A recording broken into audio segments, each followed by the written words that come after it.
What a beautiful morning it is, made all the more beautiful by your beautiful faces. Is your smile genuine? Okay. I hope so. Is your smile a reflection of your heart, how your heart feels? Good.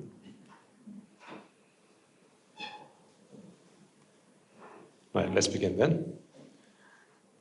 Shall we all bring our palms together then, in veneration of the great Master, the Buddha? Let us make use of this opportunity to pledge our allegiance to the Noble Triple Gem. Let us remind ourselves on this occasion that the Buddha represents more than a mere human being. It is the pinnacle of our achievements. It is the ultimate goal that we all strive for. The Dhamma is the path that we must all follow, and the Sangha is the practice towards that destination. Let us be reflective of the fact that they transcend mortal or immortal form, and this is a symbolic representation of ultimate happiness that is the same and universal for one and all. With that in mind, let us bring our palms together in veneration of the Buddha, the Dhamma and the Sangha. We will do so by taking refuge in the Noble Triple Gem and observing the precepts which will serve as steps along the way for us to work on our morality, our virtue, as we work ourselves up to sainthood. So now, let us commence today's proceedings by chanting the Namaskara and observing the precepts.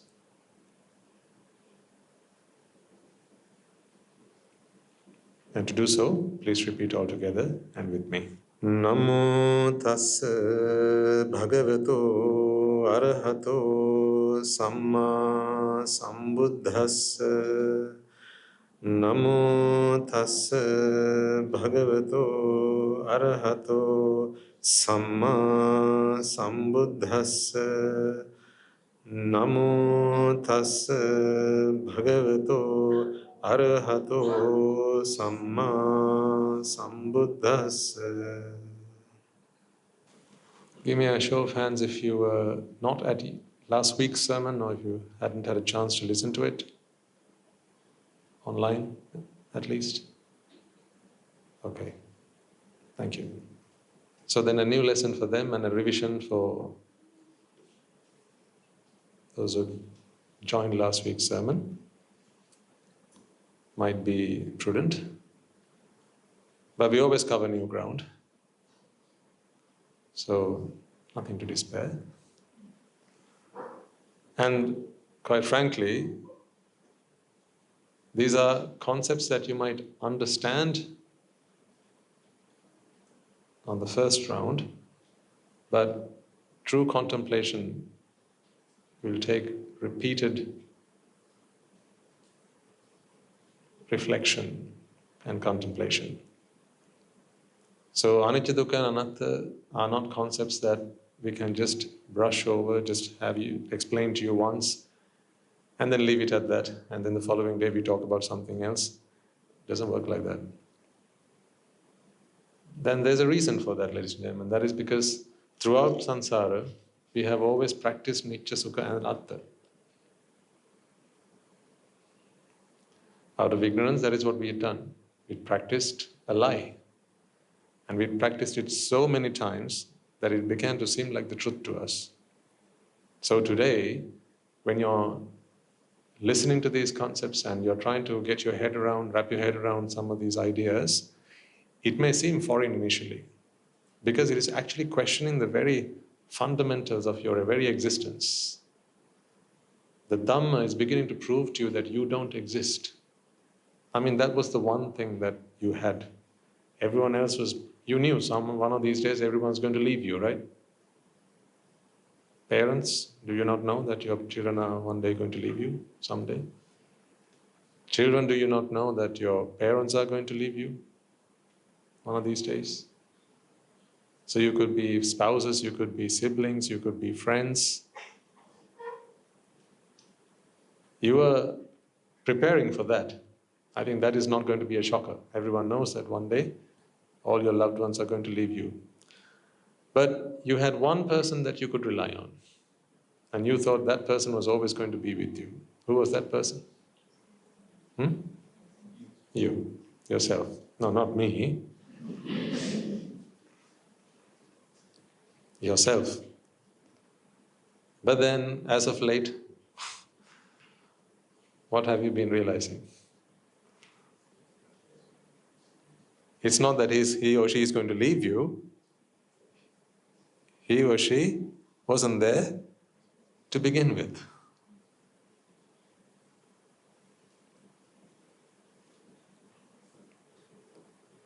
Do you feel loneliness might strike you one of these days?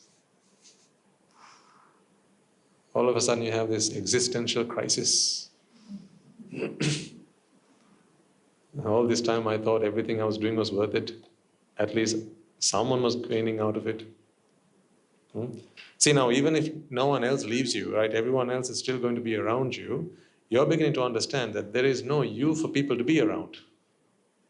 So the whole world as you know it is going to fall apart in front of your very eyes, ladies and gentlemen. And it's like a dream. When you open your eyes, what happens to the dream? It falls apart, right? The same thing is going to happen to you.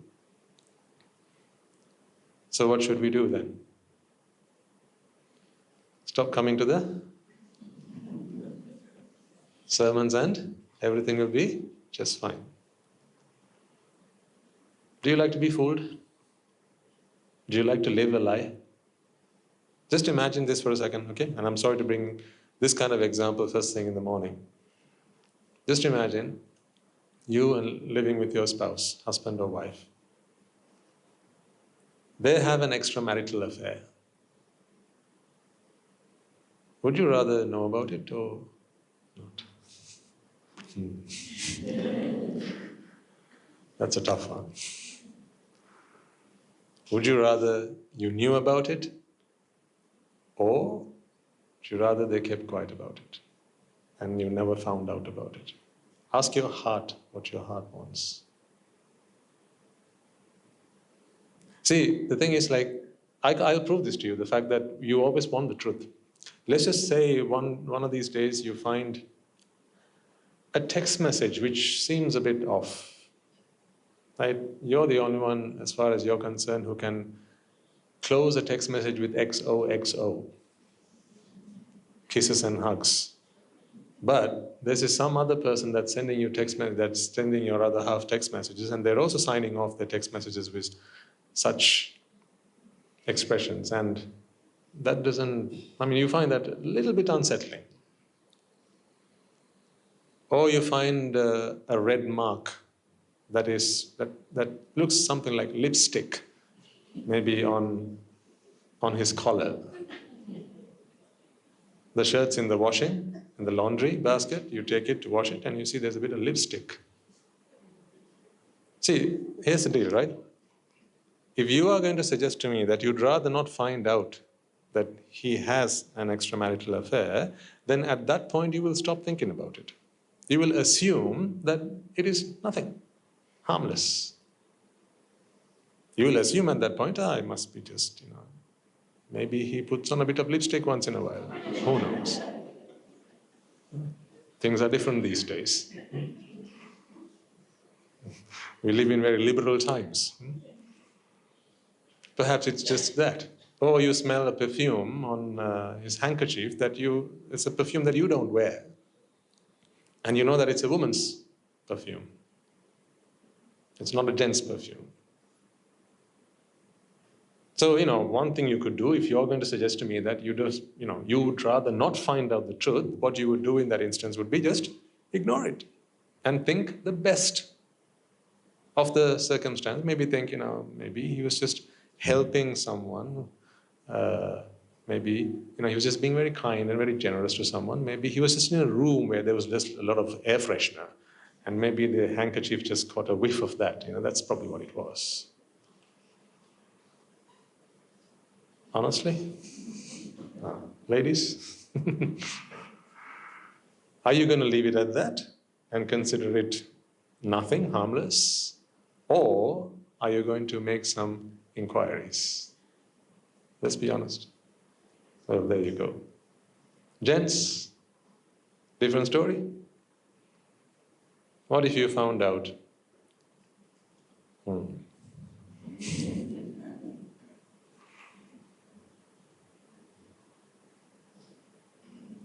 No, let's leave it there.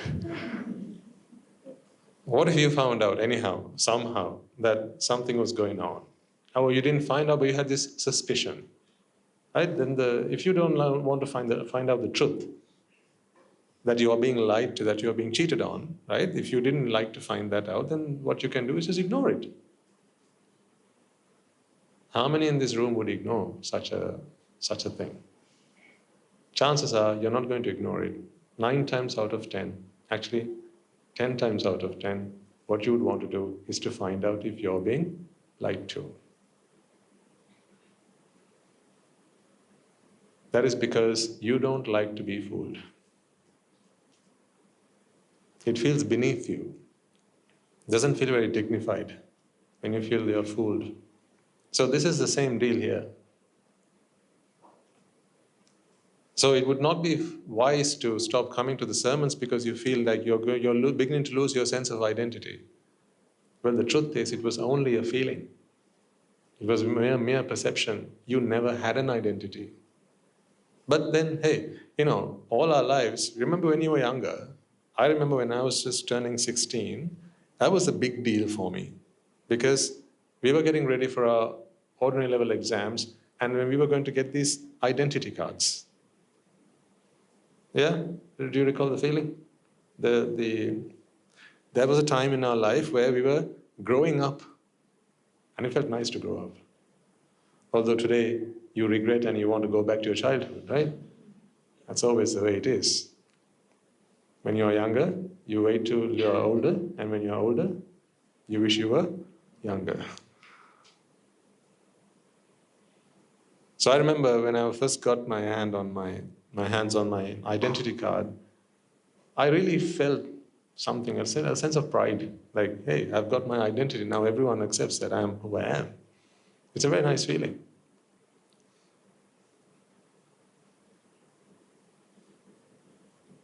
So we've always been used to that. People calling us by our names. So whenever someone calls you by your name, you know that it is you and no one else.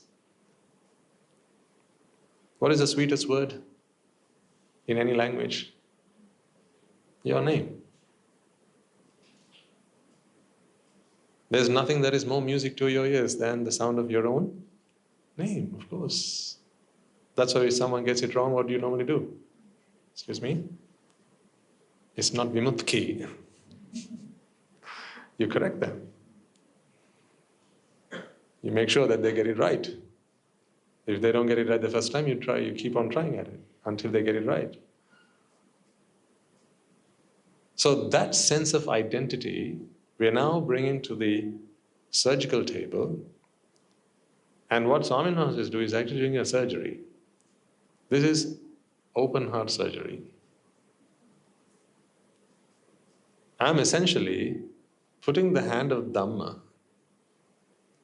using the scalpel of anicca, dukkha and anatta into your hearts, and I'm cutting out that sense of identity. It will hurt. Initially it will hurt. But the more you begin to understand this, the less it will begin to hurt and the less you will be on my side. But until then, there will be things that I will be saying, there will be things that I will be putting across to you to make you understand what the sense of self does to you. But until you have realized and acknowledged that it is a mere sense of self, you will continue to feel that it is I who's attacking you. That might happen. You might even feel insulted. That is why these talks always come with a warning or a word of caution. This is the disclaimer. No insult intended. But you might feel that Swami Maharaj is insulting you. That is because you feel that I'm saying things against you. But no, I'm not. What I'm actually trying to do is trying to prove to you that this is what your sense of you is doing to you.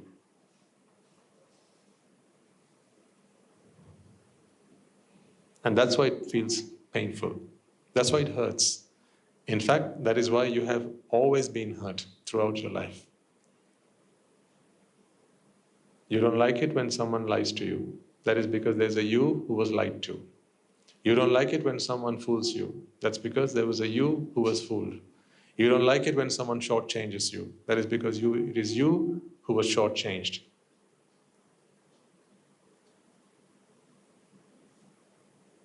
Everything happens to me, and me. The things that are taken away from me are the mind things. These are minds. No wonder they're called mind, because they are your minds. Landmines, you know how destructive they are. Which one is more destructive, an actual landmine or the sense of mind? A landmine will only cause you death once. But your sense of mind, it has been the cause of your misery right from the start of your life.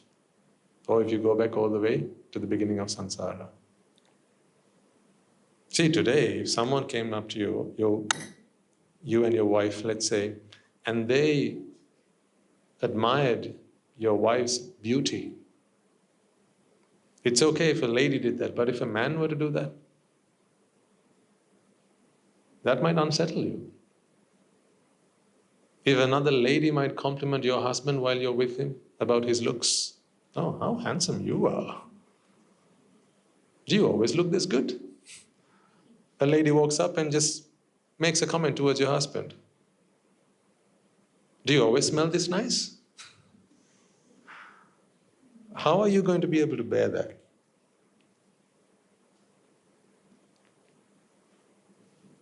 That's because something that is mine, now you feel, is getting undue attraction. Because someone else is also beginning to feel that what is yours is theirs in some way or the other. And so you feel threatened. Remember the situation in the bus? We talked about this. If a sight is a sight is a sight, then why does it matter who's looking at her? But it does, doesn't it? Because it's not just any old sight, it's my sight. And it's her sight, and it's his sight. And how come his sight has her as his object? He shouldn't. He should look at his own people, not mine. See, these are the problems that we have to unravel, ladies and gentlemen. My task is to help you come out of this way of thinking. I can promise you that it won't happen overnight. But little steps consistently, taken consistently every day, that will take you to your destination. That much I can promise you, because I know the change that it has happened that it has done to my life. I wasn't always like this. My views of the world were very distorted. Just the same as maybe yours are today. I was very protective, very precious about things that I considered very important in my life. My personal belongings were very personal to me. How do you feel about your personal space being encroached upon by someone? You know, right now it's okay that someone sits that close to you, right? But what if a stranger, because in this community you don't really consider each other a stranger, this is part of almost an extended family. But just say a stranger came and kept moving closer and closer and closer to you, and now they stood like, their body in contact with yours. You would feel your personal space being invaded, wouldn't you? Wouldn't you feel uncomfortable if someone were to do that? Or say you're somewhere at the shop, in the street, on the bus, right? And someone just comes and holds your hand. No warning, no suggestion, nothing at all. They just hold your hand and now they're walking down the street with you. Just imagine that. And you're just walking down the street, someone just grabs your hands and now they're walking with you.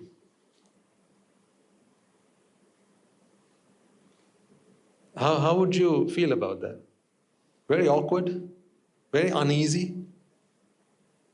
It's okay to know. Knowledge is fine that, this should not be happening, But then I'm talking about the uneasiness that happens within your mind. That vexation that occurs in your mind, that is not normal.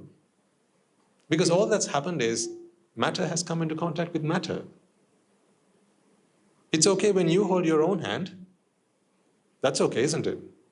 Or when someone you know holds your hand, that's okay. But a stranger holds your hand? Why is that not okay? Now, please remember that these conversations are only within these four walls. Don't try any of this outside. Okay?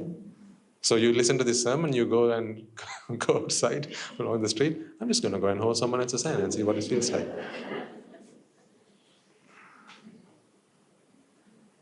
They'll teach you a lesson that you will never forget. So let's not do that. But I want you to consider why it is that if someone holds another person's hand, and they always look at the face just to check who the person is. If it's a stranger, it's not okay. It makes you feel weird. I'm not talking about the knowledge of that it's not right. Not talking about the knowledge, because knowledge has nothing to do with how you feel emotionally.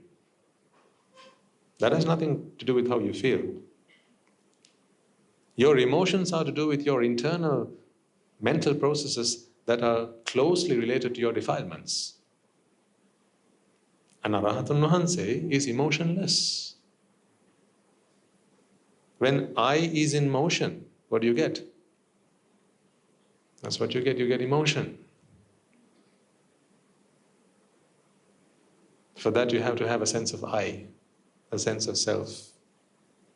And it begins to shake. That's when I is in motion.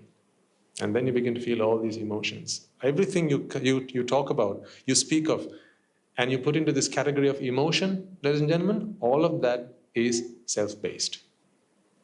Whether you speak of love, whether you speak of jealousy, whether you speak of greed, whether you speak of anger, all of these things, guilt, regrets, all of these things, fear, you name it.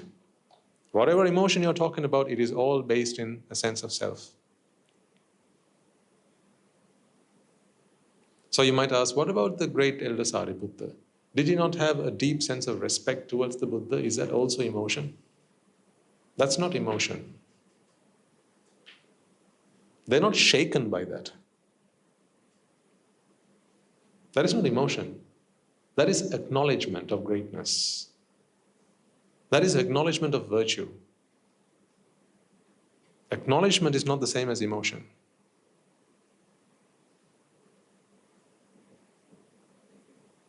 Think about the last time one of your loved ones fell ill, and if you got to know particularly that they were critically ill. Think of the last time you went to see someone in the hospital.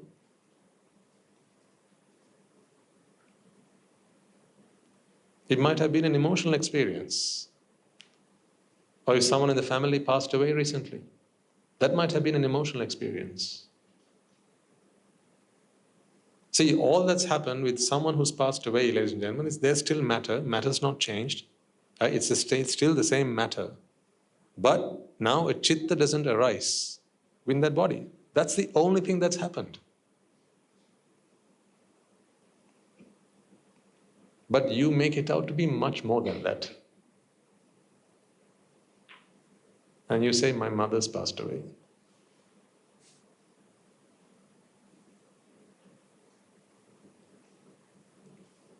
You say, my mother's passed away. You say, my father's passed away.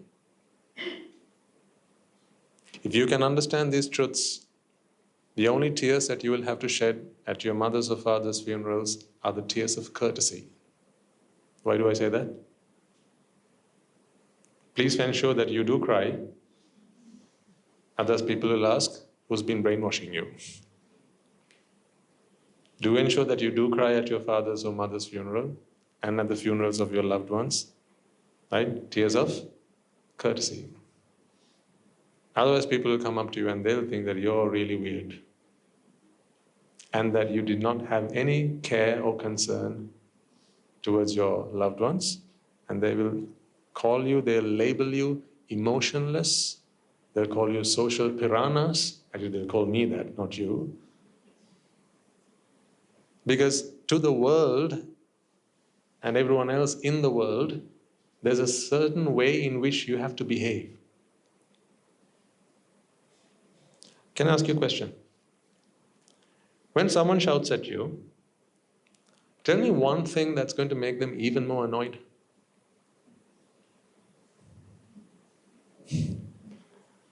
If you remain emotionless.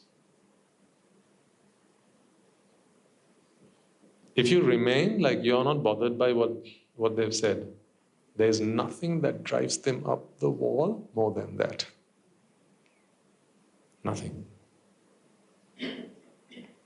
Because when someone shouts at you, it's more than mere venting their frustration. They want you to acknowledge them.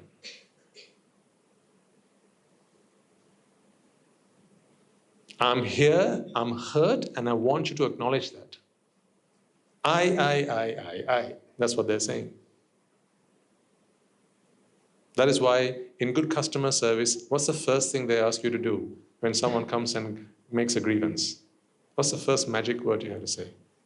I am sorry. What does this magic word do? I'm sorry. What does it do? It acknowledges. Not necessarily guilt. It acknowledges the other person. So I remember when I used to be in customer service, what they taught us to say was, they said, be very careful what you say, because don't admit guilt if you have not established that you are the guilty party first. So working in the bank and all, you can imagine that the stakes are high. So you must not admit guilt unless you are truly guilty, otherwise they'll hold you to it later on. So we were taught not to say, I'm sorry, but you can say, I'm sorry for how you feel. I'm sorry about how you feel. That's okay, right?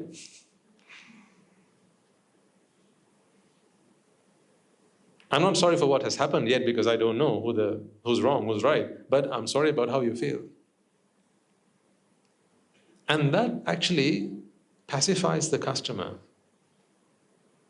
That placates the other individual by more than you could have hoped for, perhaps by even settling what they have come to ask you for.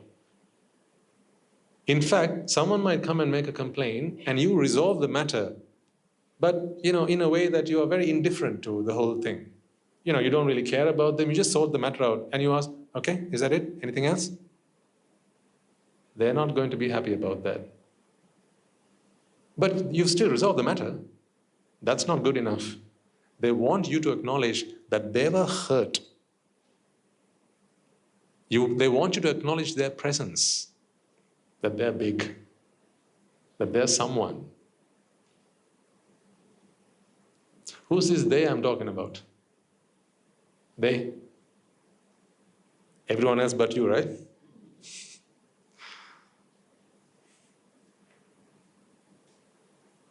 You're not like that. Everyone else but you, right? I'm sharing this with you because I want you to be vigilant. Don't fall foul to situations like this. Catch yourself when you go wrong. When you start to go off track, catch yourself. Be mindful. That mindfulness is going to be your blessing, ladies and gentlemen. See, these are those moments where you have to take refuge in the Buddha, Dhamma and the Sangha, not necessarily at the beginning of a sermon. This is merely symbolic. At the beginning of a sermon, we do Buddhan Saranang Gacchami, Dhamman Saranang Gacchami, Sanghan Saranang Gacchami. Well, obviously, you're here to listen to a sermon. What other Saranang Gacchami are you going to do anyway? You're not going to come to a Buddhist sermon and go, Jesus Saranang Gacchami. Of course. That's obvious. But that's not where you need Buddhan Saranang Gacchami. It's on the highway. When someone pulls up in front of you and now you have to apply the brakes because otherwise you're going to bump into him. It's at the supermarket. When you're standing in queue to go to the cashier and then someone else just pulls their trolley in front of you. Or when they say out of service and they walk away because it's lunchtime for them, but you've been queuing there for the last 15 minutes.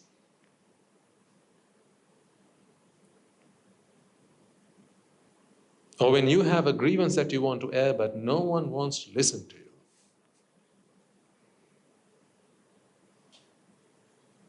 That's when you need Buddhaṃ Saranam Gacchāmi. It's tough. I'm not going to suggest it's easy, it's tough. But hey, all good things in life are tough. How difficult was it to bring your children up? To be law-abiding, gentle, kind, humble, loving children. Easy or tough? Have you tried anything tougher? Mothers and fathers will bear witness to this, how tough it is to do something good. You know why it's called good? Because doing that makes you good. That's why good things are called good. Because to do something good, you have to be good. Actually, there's nothing called good and bad in this world. Because it's all subjective. It's all subjective.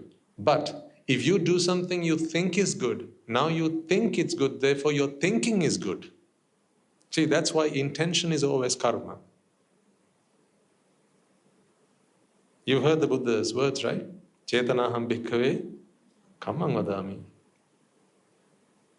It's not the effect or the outcome of your action, but the intention of your action. Your volition is what is good. So it doesn't matter what the outcome is. I always say, you are not to be held responsible for the outcome of your actions. Yes, to the world, maybe. To everyone else in the world, maybe. They will hold you responsible for the outcome of your actions. But to you, what are you responsible for?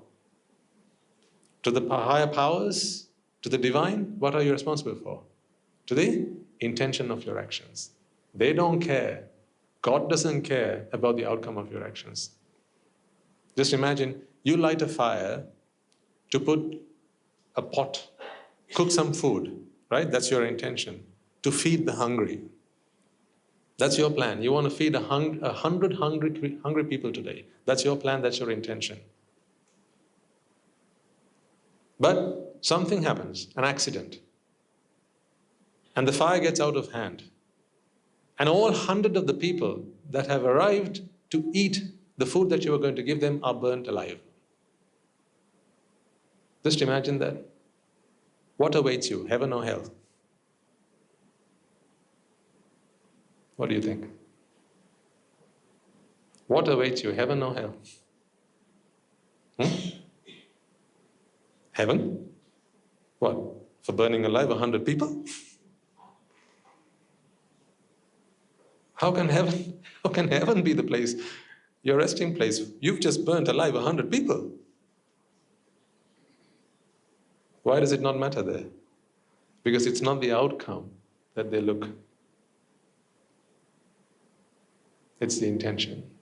Your intention was to feed, not to burn alive.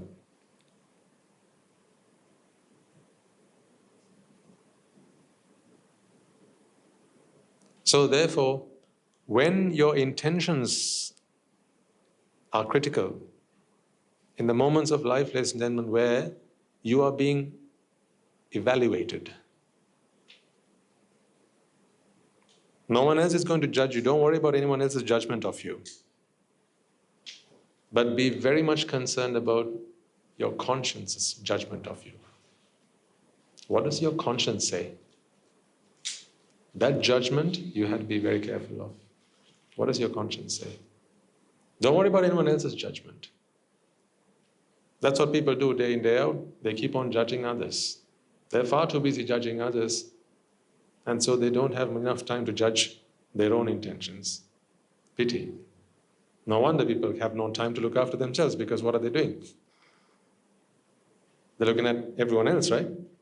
And may pass in judgment. This guy is a bad person. That guy's a terrible person. That guy's, I've never seen anyone worse than him. He's all right. Passing judgment all the time. So they're far too busy passing judgment. They hardly have enough time to look after their own intentions. You don't be that person. And don't you worry about other people's judgment of you.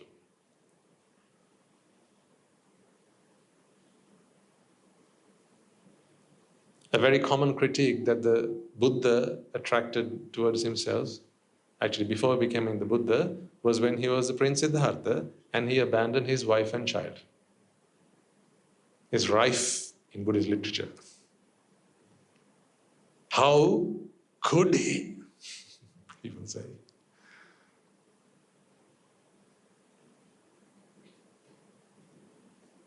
To have left behind a wife who was so devoted, so committed, so loving. She'd given her whole life to him. And not just herself, but also she'd just given birth to his son. How could a man who was going in search of love for all abandon a wife and his just nascent son like that? A son who had not even seen the father's face. How could someone deprive a little child of the warmth, the warm embrace of a father? These are questions that people have. That is because they judge the outcome of his action. That's what they judge. And not the intention. See, the funny thing is though, people who say that then leave their wife and their children and then they go abroad for work. That's okay, apparently. I'm not suggesting that that's wrong, but what I'm saying is, how can someone who leaves their family in their homeland and then they fly off to another country to earn money, yes, to feed the family, yes, and they only keep for themselves what they need for their daily sustenance, everything else they send back home. Yes, okay, I get that, I understand that. How could someone like that then accuse the Bodhisattva of leaving his wife and child?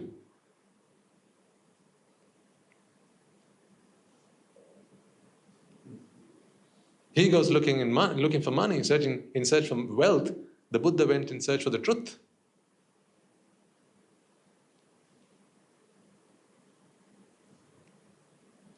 So you will often be judged. What must you do? Ignore it. No matter what you do, someone will always say that you are good. And don't be fooled. There will always be another one who will say that you're bad. This world is always bipartisan. No matter what you do. See, I'm a monk today, right? What do you think about that? What is your personal opinion about the fact that I'm a monk today and I'm practicing the noble path and I'm preaching the Dhamma? Right? What do you think about that? Good or bad? What do you think? Good? Not everyone thinks so. Not everyone thinks so. Not everyone would agree. I know that there are people who don't agree with that. Not about what I preach, but the fact that I have chosen this life. There are people who don't condone that. There are people who claim that my place should have been at home, looking after my mother, looking after my father, providing for my brother. Apparently that is what I should have done, not this. So what they're saying is I should have looked after my mother, my father, say my wife, my brother, right? People who I can count on the fingers of one hand. They say that is what I should have done. What do you think? Can I count all of you on the fingers of one hand? If I'd chosen that, this meeting would never have happened.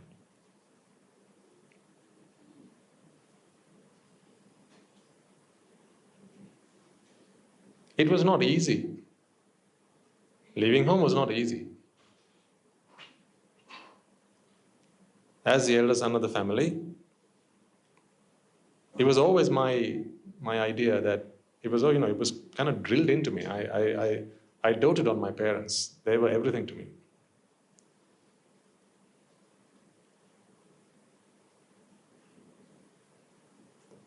When I earned my second salary, I wanted to buy my mother a washing machine because I saw her washing, doing the laundry at home. And perhaps she could afford one, but she chose not to. My parents were always like that. There were things that they could afford, luxuries and comforts they could afford, but they chose not to because they wanted us to see them and learn that life is not easy.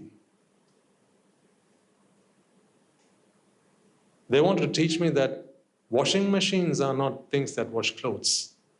They're a mere convenience. You can't expect for a washing machine to always be there or a chef to be there. My mother didn't want me to think that she was my dhobi or that she was my cook.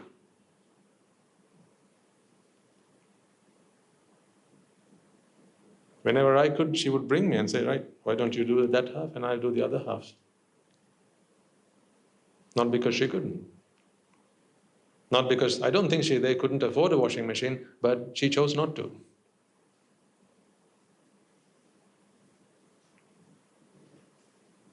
But I couldn't bear to see her going through all that. So the first salary I got, I saved it. The second salary I got, that was now enough money to buy a washing machine. So I bought her a washing machine. That was a surprise for her birthday.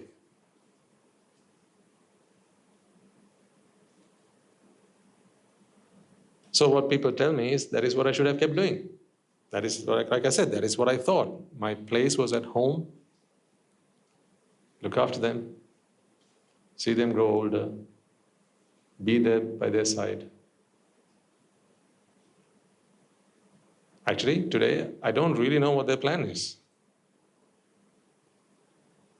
Yes, my brother's there. He's a very loving child. He's there to look after, but what if he changes his mind later on? I don't think he would, but he's there. But for me, that was not enough. When I was a layman, that was not enough. I wanted to be there personally to ensure that my parents were well looked after, and there was nothing going to be getting in their way of leading a reasonably comfortable life towards the end of their life. But there came a point where I had to decide. And there came a point where they had to be okay with my leaving. Fortunately, these two things aligned. And so even today, people say that I have made the wrong choice. I should have been at home. But then again, 5 people I can count on the fingers of my hand, I would have been able to look after. But ever since I became a monk, not 5, not 500, not 5,000, I've lost count.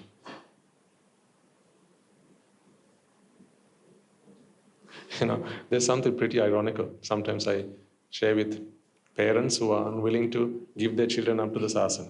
None of you, okay? Just saying.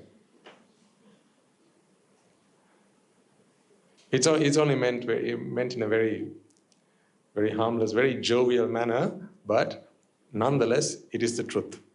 See, a mother or a father who is unwilling to give up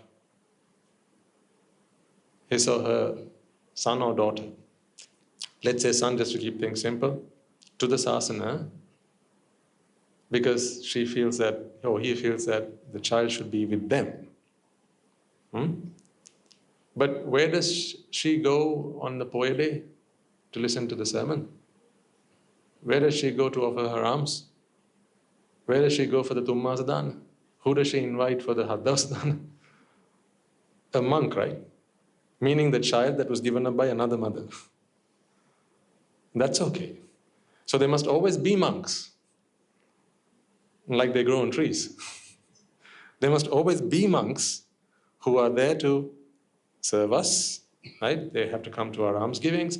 They have to be there to precept us. They have to be there to come to the funerals and bless us, right? They have to be monks who are always there to do that, just not my son.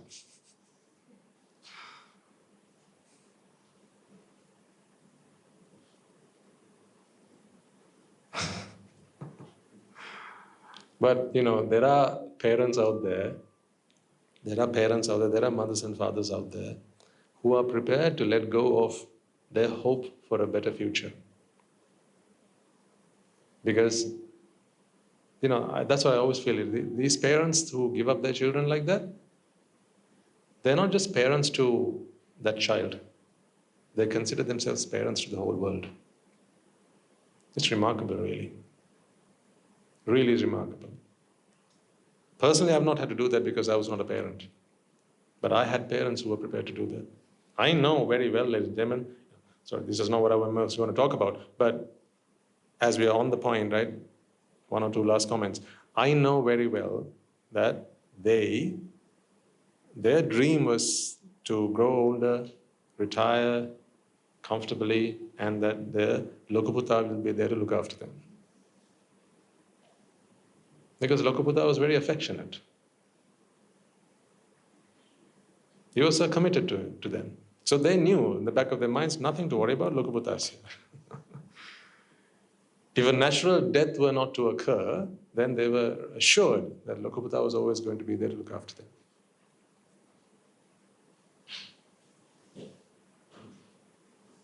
And to provide for them and all that.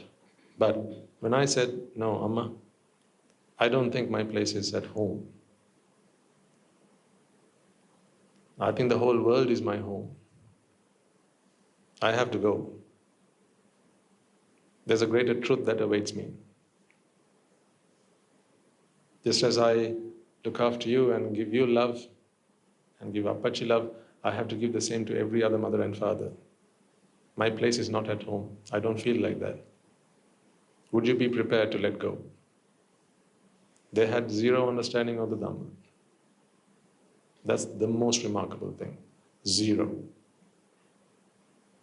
They had no understanding of the Dhamma.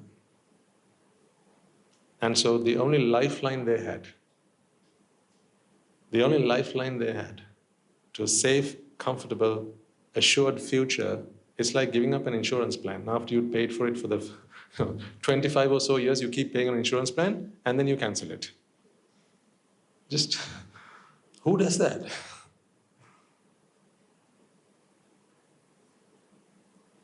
A couple more years and it would have matured.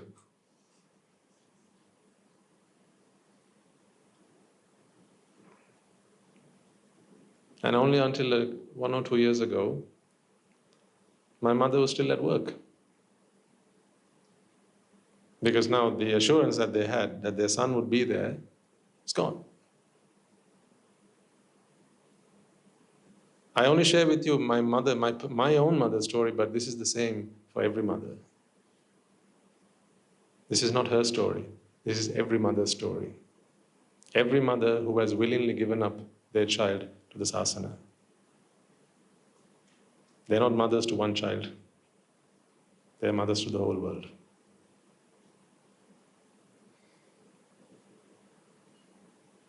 And fathers are the same.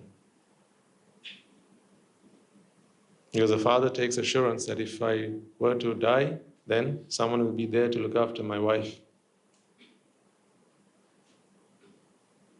My children will be there to look after her. So he also trusted in Lokaputta to be there. But then Lokaputta left. This is not just my father. All fathers who have given up their children to the sasana. They're not your average mother and father. They are very special. So I speak to the mothers and fathers here.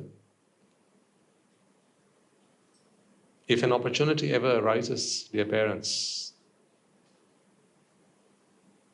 for you to be more than just a mother and father to one child, embrace it. Take joy in that. Rejoice in that.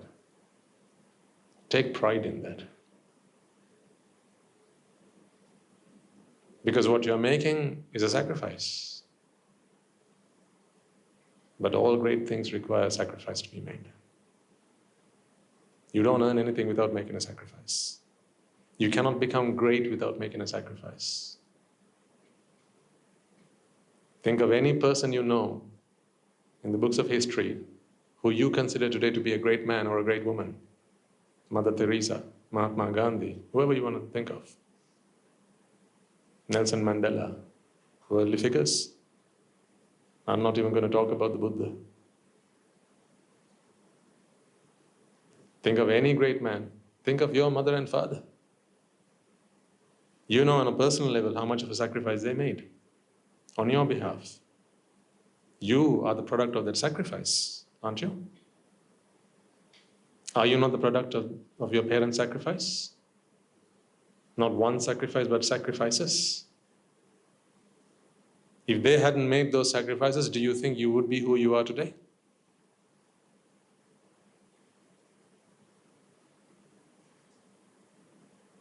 If sleepless nights were not their thing, I'll bring the child into this world, but no, sleepless nights, no, I can't be bothered. Running around the house, trying to feed the little one. You think from the day you were born, you were prepared to sit at the table and, table manners and everything, and you were prepared to eat with your knife and fork and all that. Do you know how much running around she had to do? And do you know where all the leftovers went? Down her throat. I speak of your mother and father. And not just that. Remember the times, every single time you did something you shouldn't have, something mischievous, something wrong, something if the world found out, you would have been scarred for life. Do you remember how ferociously they fought on your behalf? Like a lioness, she protected you. Remember, your mother and father. Those are the sacrifices that they made on your behalf.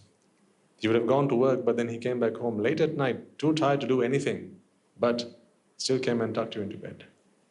Still came and helped you do your homework. Still came and reminded you what a great boy you were.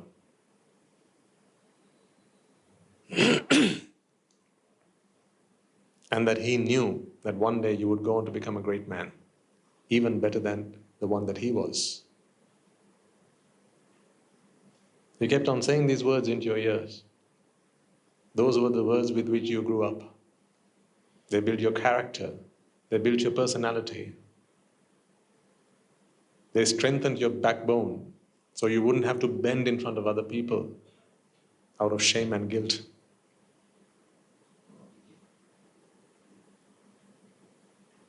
Those parents, they taught you how to hold your head high and live with dignity, not out of shame and guilt or embarrassment. Because they kept you from doing anything that was bad, anything that was unwholesome, anything that was wrong.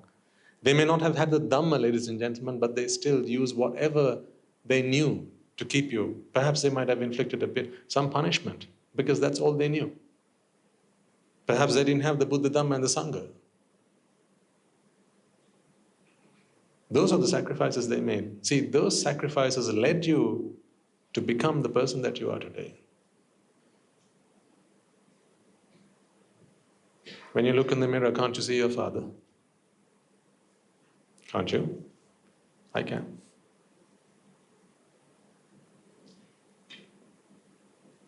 When you look in the mirror, can't you see your mother? You know I don't mean the physical resemblance. I mean your character. I mean the person you are today. You have become today. See, sacrifices. All great things require sacrifices. And that is because your natural tendency is not to sacrifice. Because your natural tendency is anchored around a self. And what does a self do? Self-preservation. When you have a self, you can't think of anyone else more than itself. That is why it's called the self. All about it is about itself. That's why it's called the self. So when you have a self, it's very difficult to think about anyone else but itself. So then, what is a sacrifice? See, now we are getting at a definition of what sacrifice is. What is a sacrifice? A sacrifice is something that you have to do in the best interest of something that is other than the self, when you still have a self. That is a sacrifice. What sacrifices did the Buddha make? The answer is none. He made no sacrifice. Why is that? Because there was no self. The sacrifices were all made by the Bodhisattva. That's what they call Bodhisambhara Dharma. The first statue that was built at our monastery was that of a Bodhisattva. The Bodhisattva, when he endured the austerity practices for 6 long years. That was the reminder to us. That was what Guru Andhra wanted there.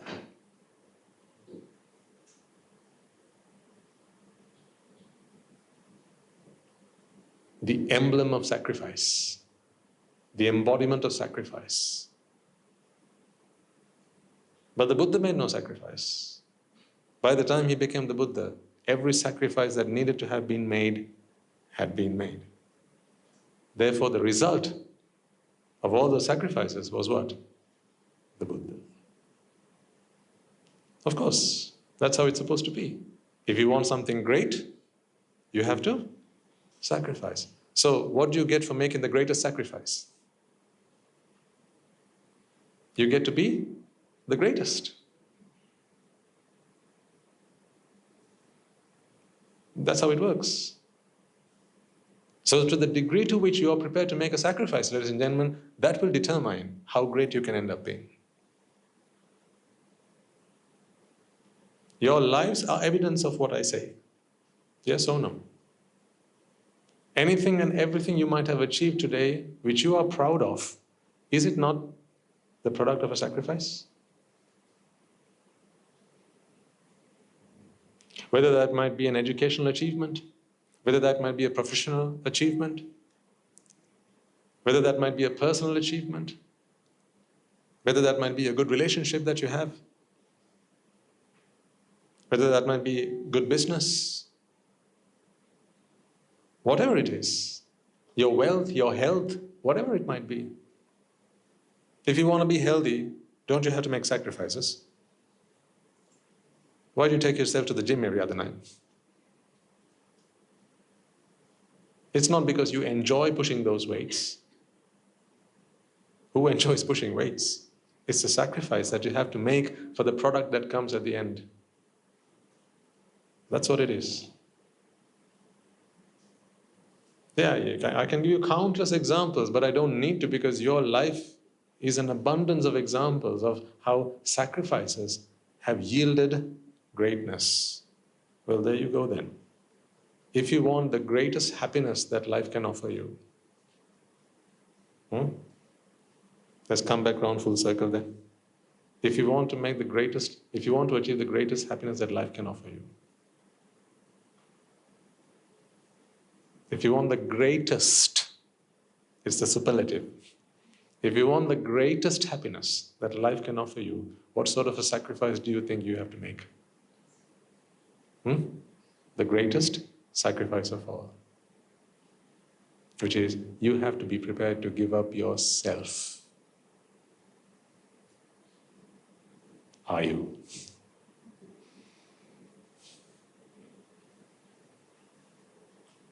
It's not your money I'm asking for.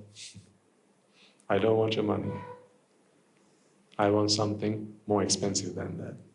I'm not interested in your money. You can leave the Pirikariya, that's another matter. I'm not interested in your money. It's not what I've come here for. Actually, I don't want your child either. I want something for your child. I don't want your child. You understand the difference? I don't want your child. You can keep him. You can keep her. But I want something for your child.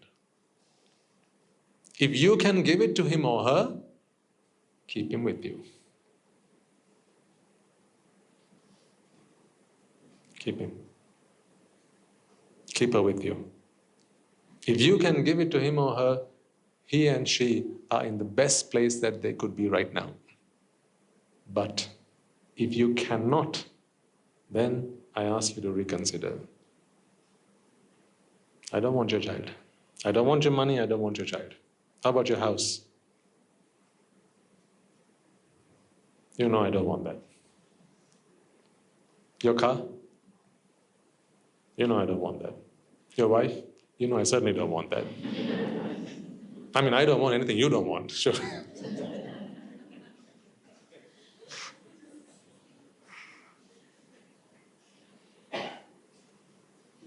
Honestly, I don't want anything that you have.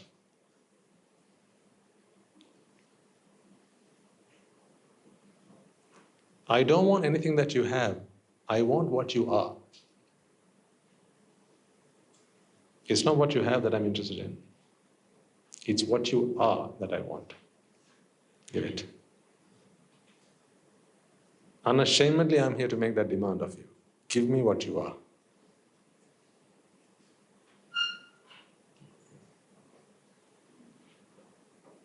If you can't give it to me all at once, every Sunday, leave a little bit of you here and go.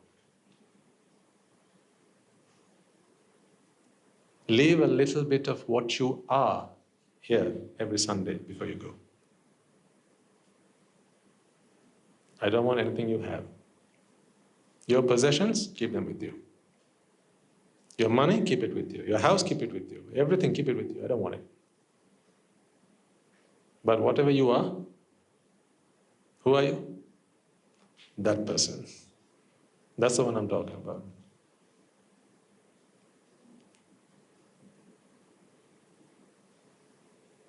I want who you are, and I want it.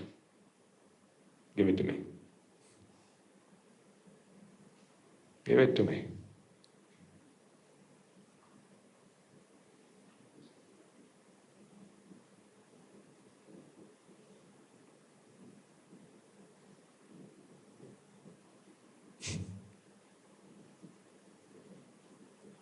I know what you're saying. Swaminatha, ask us for anything else.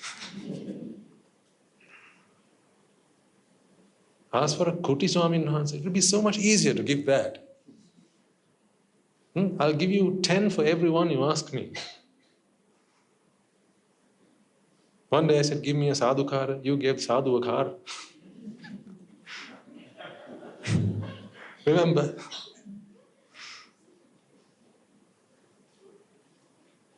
I don't want any of your possessions. What I want is you.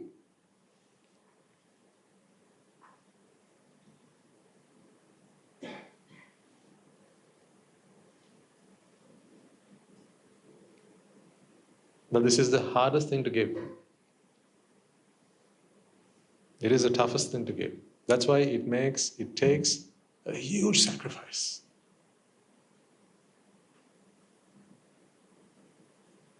You have to become not you. Who have you always been in life? You, right? I mean, there have been times in life where your personas have changed. When you were a child, you were a child. When you realized that you could sing, then you became a singer. When you realized you could dance, you became a dancer. Who became the dancer? You became the dancer. And then when you knew that you were good at cooking, you became a chef. Who became the chef? You became the chef. So then you grew up, and you went from childhood to adolescence. Then you were a teenager. Then you became the teenager. See, those personas kept changing. Then perhaps you fell in love with someone. Then you became a lover. Who became the lover? You became the lover. You became the girlfriend, you became the boyfriend. That's what you became. Who became? Who became? You became. Then you tied the knot. And then you became a husband, you became a wife. Who became the husband, who became the wife? You became the husband. You became the husband. And then you went on. You didn't stop there. You went on to become a mother. You became a father. That was your personal pathway. And then you had your career, your professional career. So you went on from student to a graduate, to a postgraduate, to a professional, and all that. Then, in your financial career, or that pathway, that you were first, you had your first 1,000, then you had your 10,000, you had your 100,000, then you had your million, and then you became a millionaire. Who became the millionaire? You became the millionaire. First you had a little business going on, you were the owner of one business, one shop. And 3 years later, you had a few other branches. You had a few going on. Then you had multiple businesses. Then you started calling yourself an entrepreneur, not just a businessman.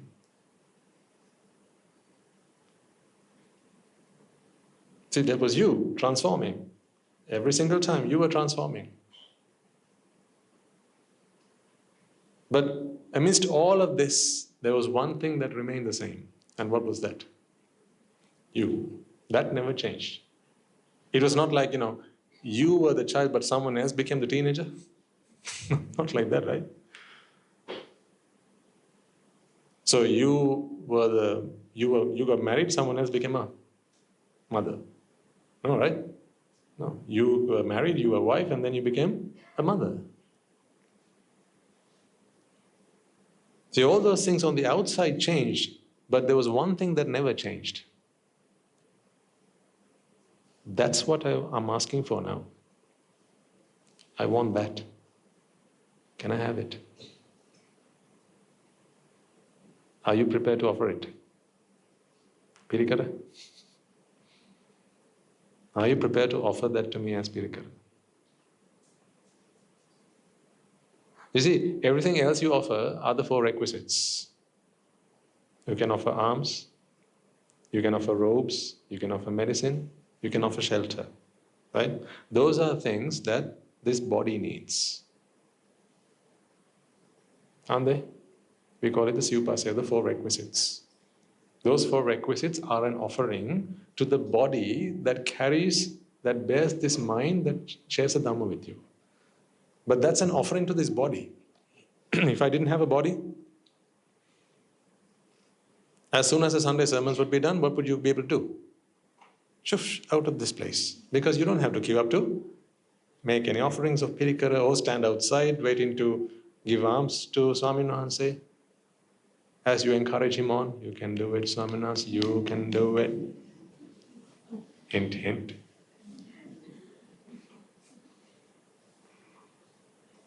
You wouldn't have to do any of that if I didn't come with the body.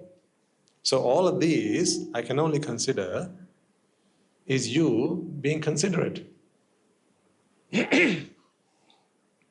Being considerate and showing empathy towards the fact that I have a body. If I didn't have this body, you would not be offering any of those things. My ask is this though. Yes, perhaps my body has been doing a lot of hard work, bringing itself here, right, sitting itself down on this seat, right, walking up and down, and all that. Yes, okay, my body might have had to endure some physical discomfort, some pain to give this to you. But my mind, what about that? The mind, the other half of this thing, the mind.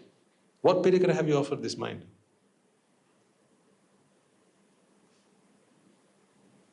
What? What Pirikara have you offered this mind? The other half of this package. All your Pirikara only goes towards feeding this body, supporting this body. What about the mind? So the only thing that you can offer as Pirikara to this mind that is far more interested in your salvation than this body is your Pirikara, that is you.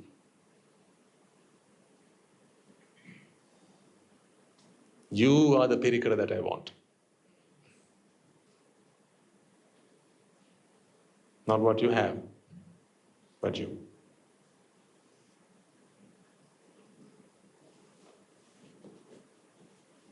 So that's why I say every Sunday, leave a little bit of you here. We'll tell the janitors that once they sweep this place, if they find little bits of Rajagiriyans, that's the little bits of self that you have left behind. Put them all into a bag and send it to the Arami, where I will put it into the incinerator so that they never come back. They never return to you. So I admit, I'm asking you for the toughest thing that anyone could ask for and that anyone could give. I'm not an easy customer to please.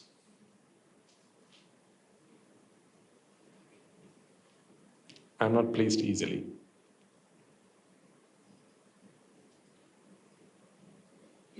So that is what we are here to do.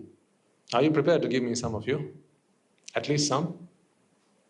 What percent of you are you prepared to give me? 1%?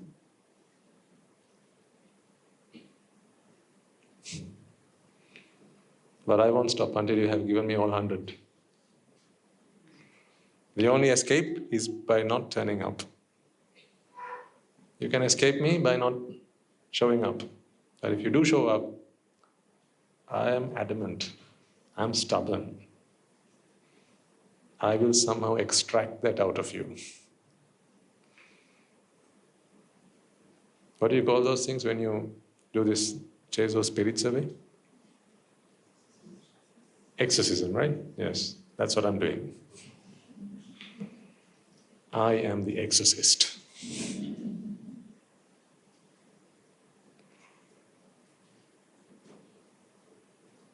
And I have a spell to chant. As I chant these spells, week on week, the exorcism will happen.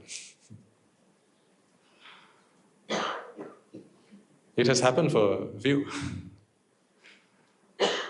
Some who used to sit among you are now nowhere to be seen, right? Where are they? They were exorcised.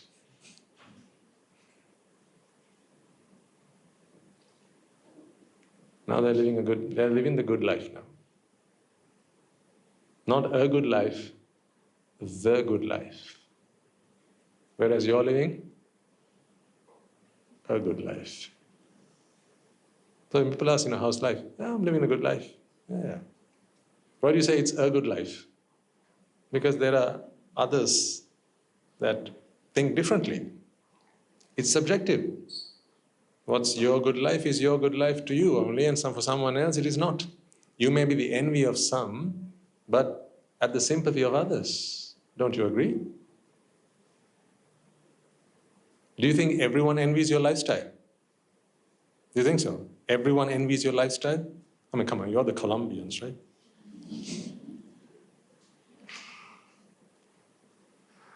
You're the Colombo group, right? So everyone envies your life, right? And how much you have, and what a nice life you live. Not so. Not so. There will always be some who sympathize with you. And I don't mean the Aryans. I mean those who have more than you. Because if you're on a ladder, there'll always be someone above you and someone below you. Those below you, those beneath you will envy you. Those above you will sympathize with you. Where am I then? I got off the ladder. And I look at people on the ladder.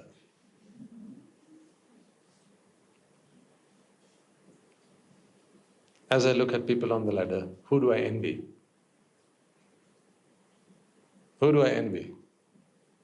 I don't envy anyone. Who do I sympathize with? No, I don't sympathize either. I empathize. This is not about shame. I don't sympathize with you. I have empathy because I was once there myself. There's the old saying, it takes one to know one. I didn't fall from the trees or fall from the sky, and then I come here to give you this prophetic speech. It's not like that. They all say, everyone's a prophet until the problem's yours, right? Yeah. Well, all these problems that you have today, they were once mine. I sold the old cow. You bought it.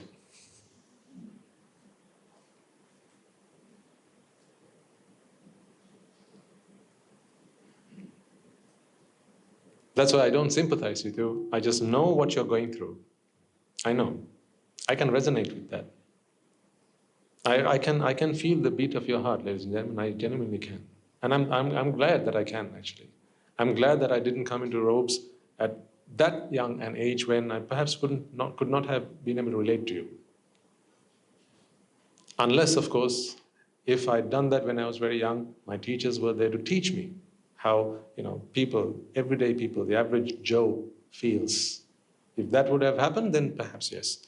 But I'm glad today that I can resonate with you. I know what you feel. I know what it feels like to have been betrayed.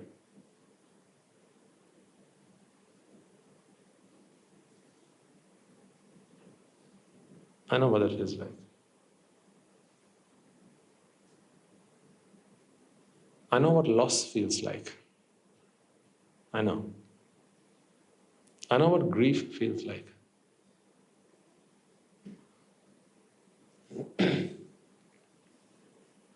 I know what it feels like to mourn. To mourn the losing of a loved one. I know what that feels like. I know what disappointment feels like. Oh yes, I know very well what disappointment feels like. I know what anger feels like. I know. You don't know, do you? You don't know what anger feels like, do you? I do. I know what jealousy feels like.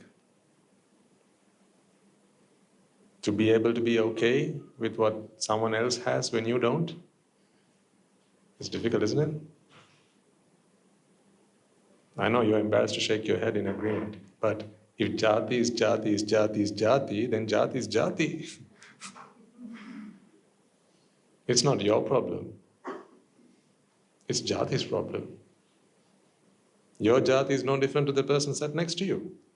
Játi is Játi. That's the funny thing. We've talked about this in the past. The greatest irony of all. Your Játi makes you feel that you are unique, but that's the one thing that is not at the same time. Your Játis are all identical.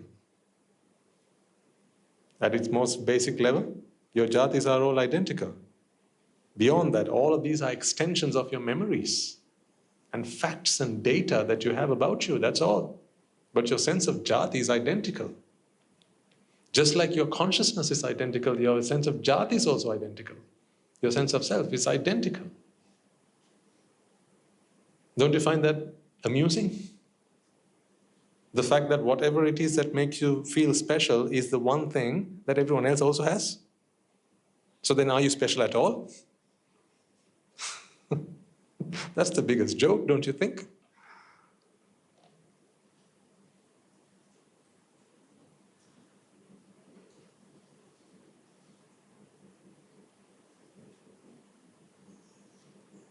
You still identify yourself with the self.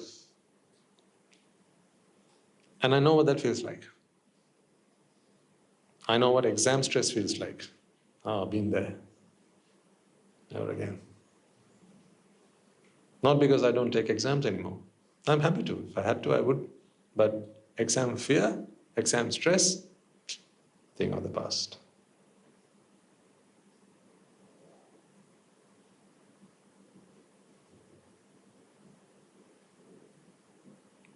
When are you going to experience that joy?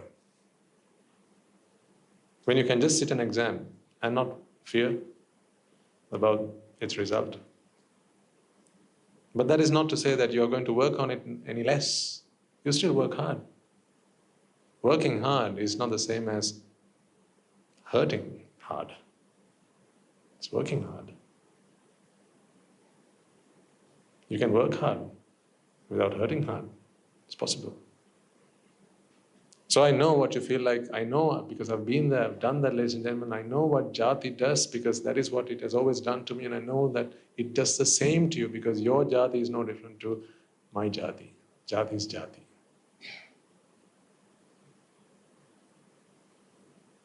I know what it feels like to be insulted. I know what it feels like to be mocked. I know what it feels like to be ridiculed. I know what it feels like to feel that you're inferior. And I also know what it feels like to feel that you're superior. I know that. So let me help you come out of all that. Every disease of the mind that you have today, I've been there. I know what lust feels like. I know. I wasn't born a saint. If I were a saint, I wouldn't have been born. I know what lust feels like. I know what desire feels like. I know what anticipation feels like. When you're always checking around the corner, has he arrived, has he arrived, has he arrived, has he arrived? Or when you have to keep looking over your shoulder, has he seen me, has he seen me, has he seen me, has he seen me? I know the feeling. I know the feeling when you have to close your door, not out of courtesy, but in fear that someone might see. I know the feeling.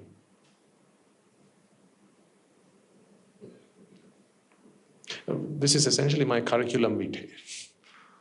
I'm sharing with you and I'm asking you the question, am I qualified to talk to you? Am I? Am I? Do I have the necessary skills and experience? Worry not about the skills, what about the experience? Am I experienced enough to talk to you?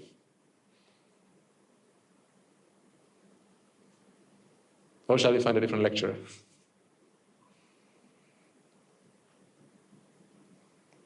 Only one thing I don't know, but I can figure what it might be like. Only one thing I don't know, and that is how a mother or father must feel about their child, their own child.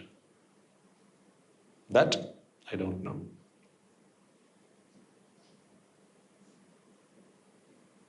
I've never had that feeling. How a mother or father must feel about their own child. But I can deduce some figures, some math problems you don't actually have to work out. You can, through the powers of deduction, that's why you grow graphs, right? You don't actually have to work it all out.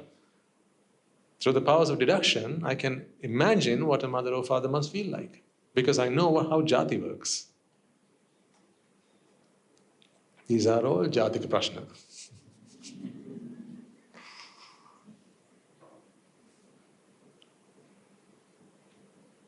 Problems of Játi. All these problems stem from Játi.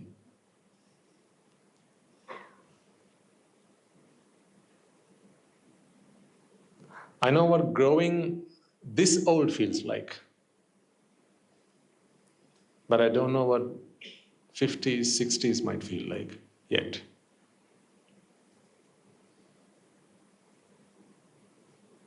I hope I don't ever find out. I don't wish for an early death. You know, if the Dhamma can be propagated through this, whatever this is, if the Dhamma can be shared with all, then may this live for another 120 years. I don't wish to die young or die at any particular age. Death is not my enemy. So I don't try to keep pushing death away. I don't invite death either. I'm at peace with death. May it come when it comes. If not today, let it be tomorrow. If not tomorrow, I don't care. When it comes, it'll come. But that is not the problem.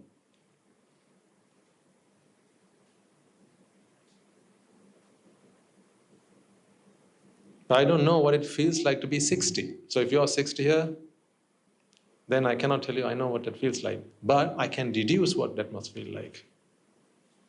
I can imagine just being stood in front of a mirror and see all your hair start going grey. Half your teeth have fallen out of your mouth. Your knees are beginning to give in. Your back won't stay up straight. Every time you put it there, it always crouches down again. Your bowels won't stay in. I can imagine what that must feel like when your body is beginning to give up. Your body is beginning to give up. 70s, how might that feel? Your body is beginning to give up, but your mind is not prepared to let go. I can understand the frustration, because frustration is something I know. This is just a different problem.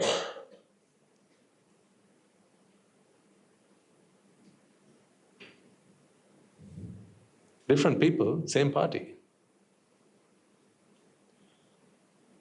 So I know what frustration feels like. I can imagine what it might feel like when you try to wake up in the morning and you want to get yourself now out of bed, but you need support from the people around you and no one's there to be found. So you try to reach out to your Zimmer frame, but it won't come to you. You try to reach out for it and you can't grab it. It's just a tad bit away than what you can reach. So then you have to ring this alarm. There's a cord that they have hung on the wall for you to ring, to pull on the ceiling. So you ring that, and now you have to wait until someone comes to your rescue.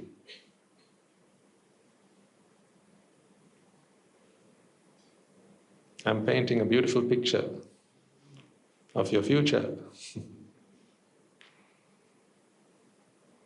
And then finally, when you wobble yourself across to the washroom, things that you could do, you had the liberty of doing in private, now is no longer private knowledge. Now you have to do it in public.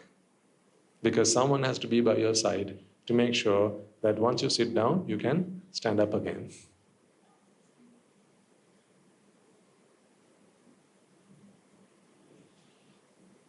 And someone has to be there to make sure that when you shoot, you don't miss.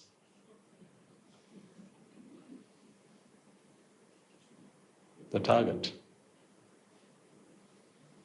Those days you could do it with your eyes closed. But now, I can imagine what that frustration must feel like. I know I will grow that old, but I hope I won't have the frustration. That comes apparently with old age, but it doesn't come with old age. It comes with a lack of understanding of the Dhamma. It doesn't come with old age. It doesn't come with old age. One or two other things that I cannot say that I can understand what it feels like. I don't know what it feels like to be raped. That I don't know. But there may be someone here who knows what that feels like. But I can tell you one thing for certain. However you feel right now, that is not because of what happened. It is because you're making it happen to you right now. The torment is not the leftovers from that incident. There were no leftovers, there are never leftovers. The only leftovers you have are from dinner the night before. No other leftovers. There's no such thing called emotional baggage. None. You always pack your bags now. It's in the present. So if you have ever been the victim of something like that, I cannot empathize with you. I'm not going to sympathize with you. That would be an insult. But I can tell you the way out of it. No, I can't time travel and reverse everything that had happened. That is not what I'm talking about. That is not my business. Time travel ain't my game. Time termination is my game, not time travel. I'm here to end time. You want time travel because you want to go to the past and change things that happen? I wish, oh how I wish. You might have said these things, oh how I wish that things had been different. That I had never met that person. Or that I had met that person. Oh how I wish that such and such thing never happened to me. Oh how I wish that I never missed that opportunity. So you wish for time travel, because right now when you say that, when you feel that, not just say that, but when you feel that, ladies and gentlemen, what you're actually doing is time travel. You create a past right now, and then you take yourself in that past, and then you tell yourself, if only that had been different back then. You're actually time traveling. Your physical self is in this moment, but your mind is now in that realm. Winners are not those who master the art of time traveling, winners are those who terminate time. Because time is a mere illusion. For as long as you sense a sense of self, ladies and gentlemen, time is not something you can be without.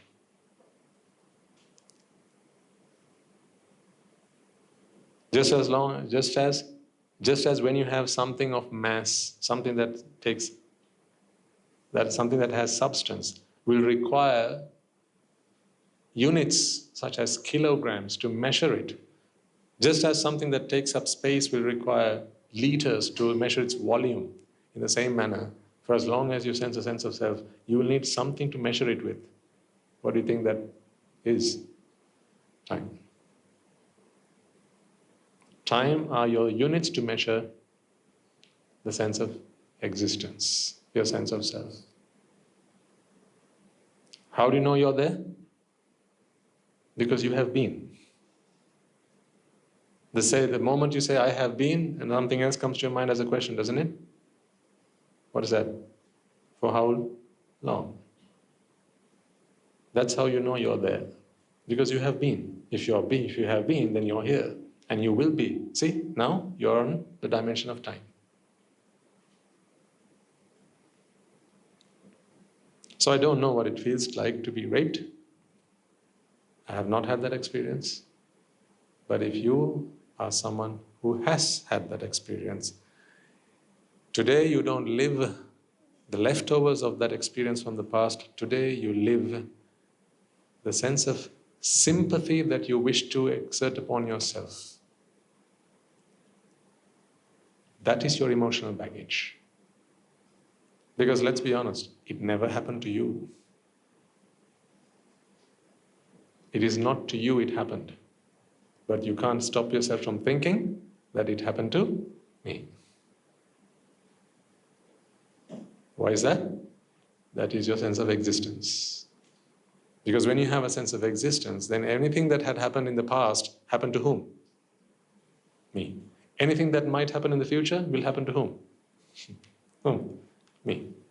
So then, things that have happened in the past, regretful incidents, whose time is it to regret now?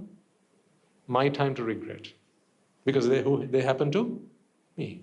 Things that might turn out in the future to be unfavorable, we have to fear them, right? So whose turn is it now to fear about them? Mine. Meaning the person you are right now. So don't you see how when you have a past and you have a future, or at least the concept of that, the notion of a past and a future, the guilt of the past and the fear of the future both impact you when? When? Right now. Show me how you can get out of that.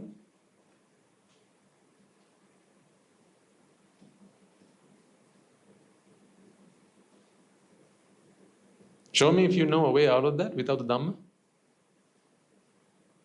Without exterminating your sense of self, you show me another way out of that, and I will stop preaching the Buddha's Dhamma. And let's propagate your philosophy.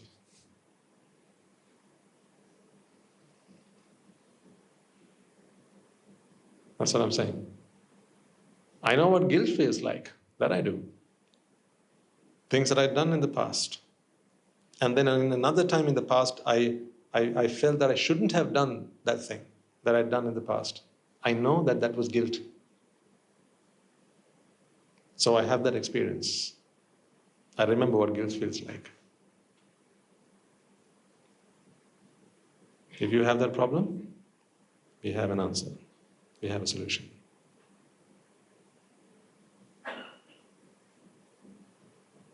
So, there you go.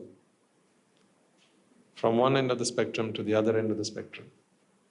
Whether you feel like you are an accomplished, a successful, a rich, wealthy, right? And you have everything going for you.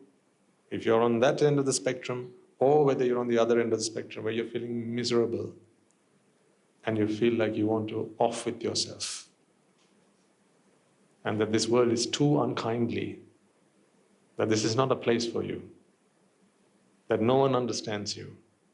See, in that expression, no one understands me, there's, what do you hear? Self and self again, isn't it? No one understands this one, is what you're saying. So, no self out there understands this self here. Where's the problem? Is that the problem? What's the problem then? Self and self. So what's the solution then? Shall we get everyone around the table and make sure that they understand each other, mutual understanding? Shall we work towards that? What's the point?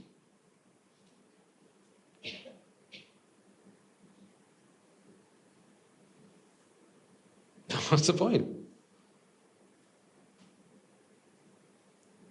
I mean, this is therapy. This is actual proper therapy. This Dhamma is therapeutic. This is not entertainment. This is therapy. You might not like to think that we go for therapy sessions on Sunday mornings. Someone asks, where do you go on Sunday morning? Therapy.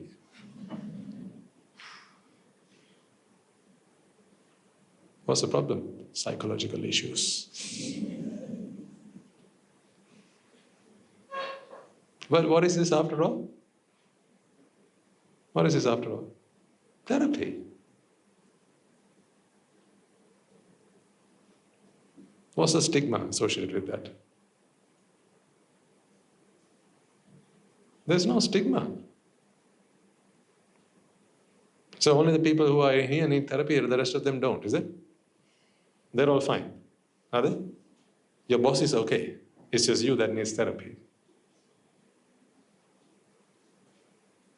Let me assure you of one thing. If your boss makes you feel stressed, what do you have to say about the boss?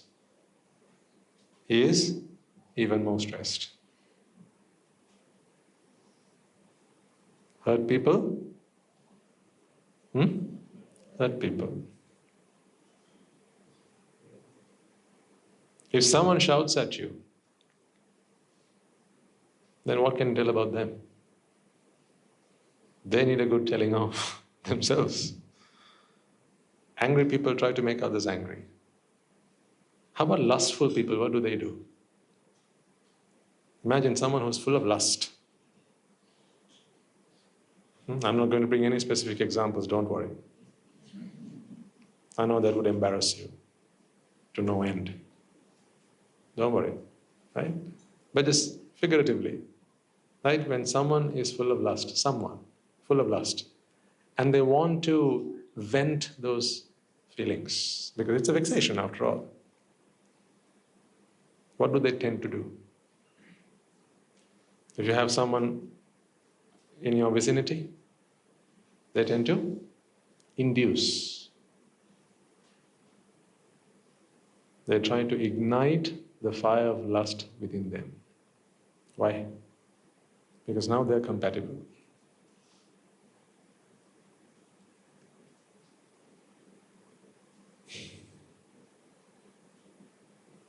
This is the world in which you live. Are you still a big fan of the world in which you live?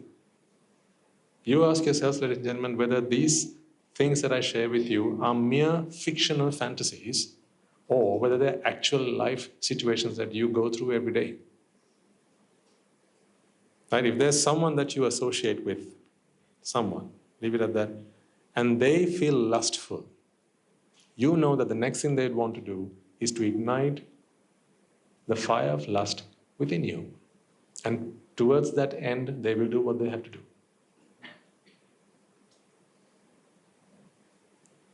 It wouldn't matter whether you're in the mood or not.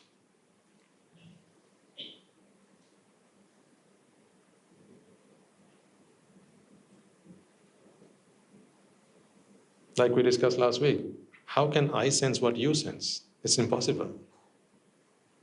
So when people say, why don't you understand me? That is meaningless. How can anyone understand another person? Because everything you experience starts and ends, right, within this. So how can anyone else understand you when you don't even exist in their circle of perception? It's impossible.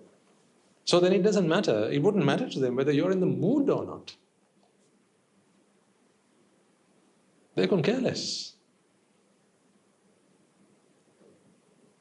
You can push back, they'll only be disappointed.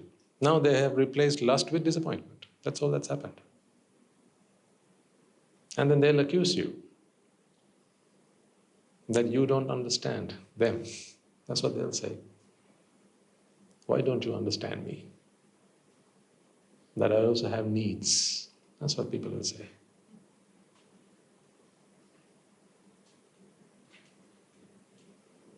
I imagine I'm speaking to adults here, right? You're all mature enough to understand that Swaminathan is not just saying Kunuharapa here. Yeah? I'm talking about real life, real problems, because you need therapy. Those who don't experience lust, please feel free to walk out of this room. Those who don't feel anger, those who don't feel jealousy, those who don't feel disappointment, those who don't feel frustration, those who don't feel guilt.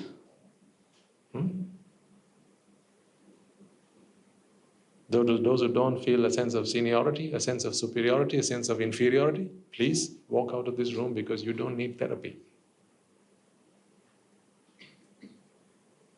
This therapy are for those who are ailed in mind. That is why the Buddha walked into my life, to heal me. I was a broken mind. I was a broken mind. I needed fixing.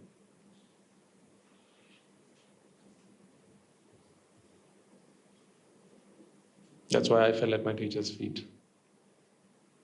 I needed therapy. I'm not ashamed to admit that. I needed therapy.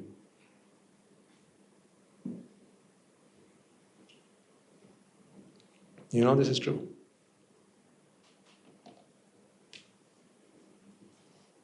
So when someone walks up to you and they try to ignite lust in you, actually the first thing you have to do is not light up the same flame in your own heart, but if through your sense of your understanding of the Dhamma, the first thing you need to understand is this mind is broken.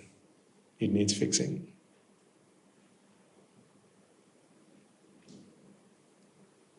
If you have an obligation, fulfill your obligations. If you have an obligation, fulfill your obligations. I will leave it at that. But you have an even greater obligation, ladies and gentlemen, if you truly care about that mind. If you truly care about that mind, you have an even greater obligation. If you are genuine in your intention when you say Sabbe Satta Bhavantu Sukhitatta, may all minds be well, may all minds be healed. If you are genuine in your intention when you say that, then you cannot stop at merely obliging your physical or fulfilling your physical obligations. Do what you have to do, but don't leave it there. Here's someone who cares about you. It's time to care about them.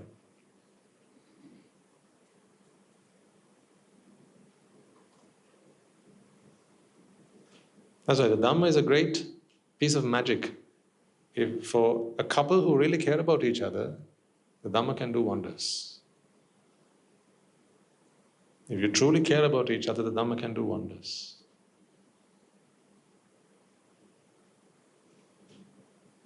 But if that union was merely for convenience, then you can define whatever ways in which convenience makes sense to you. But if it was more than a mere convenience that was fulfilled by the two of you coming together, then the Dhamma can do magic, it can do wonders to that family. And if 2 becomes 3, 3 becomes 4, 4 becomes 5, then the greater the number, the greater your opportunity.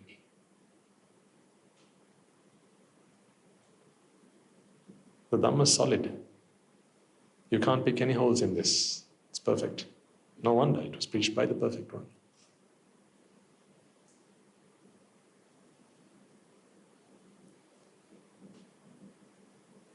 I offer myself as evidence. I am the evidence. That's why I speak with conviction. That's why I say that Dhamma fixed me. I was a broken mind. This was a corrupt mind.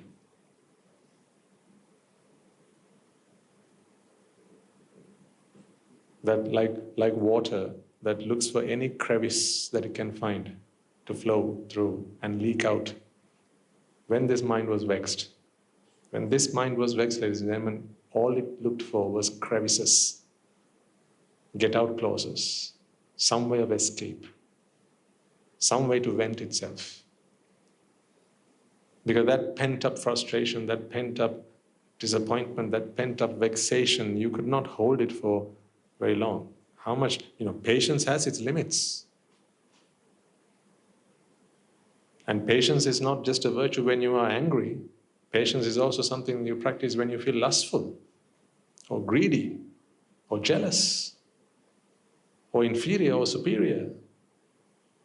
In all of these instances, your first resort may be patience. But remember, patience is for patients.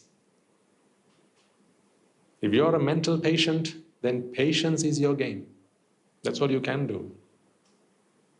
And society will admire you for your patience, but not Aryans.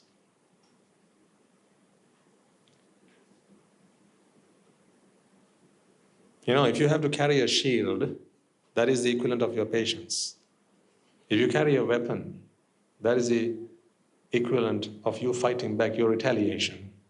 Both these things are required for a soldier in battle.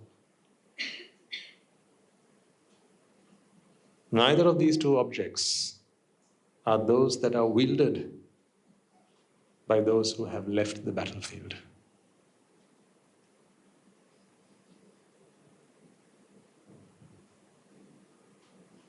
If you still have to resort to either your weapon to retaliate or your shield to guard yourself, guess where you are?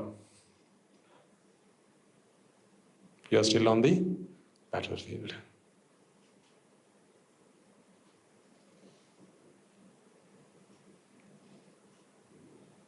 Then your mind is not a monastery.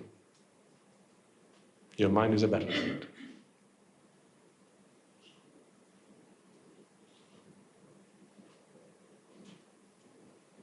Where is the Aranyagatova?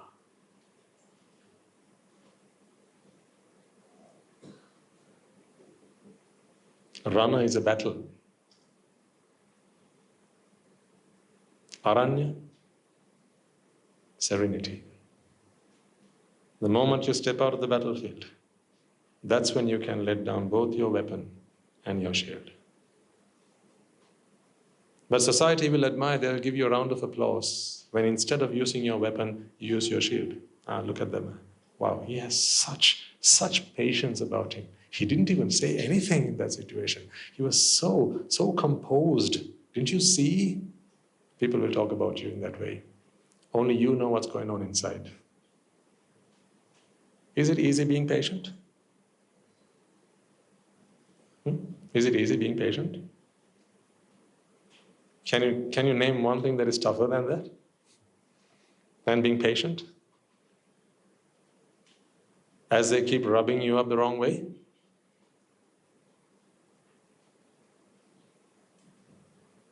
So there comes a point where you have to pull out the sword, right?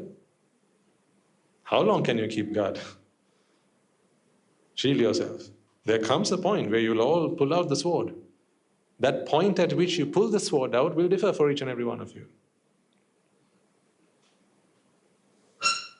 Some can hold on for days. Some maybe a few hours. Others maybe a few minutes. Others don't even have a shield. Haven't you seen people like that? They hold the shield behind them. They don't even have a shield. All they have is, in both hands they have what? You know the answer. You're the people who associate with people like that. Fortunately, I don't have to. I only get to associate with the wonderful people I have at the monastery and people like yourselves who are dharmishta, who are righteous.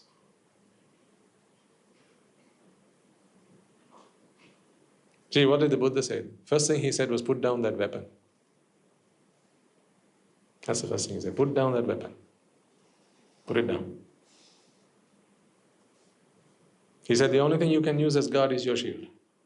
But put down the weapon. Kanti. Kanti is the shield. Patience. Put down the weapon. Promise that you will not fight back. Promise that you will not retaliate from here on. Sabba sattesu metta sahagatena cetasang viharanang samadhiyam. Put down that weapon. Put down the daggers, put down the swords, put down the guns, put down the rifles. Put down those grenades. Put them down, or the sasana is not for you.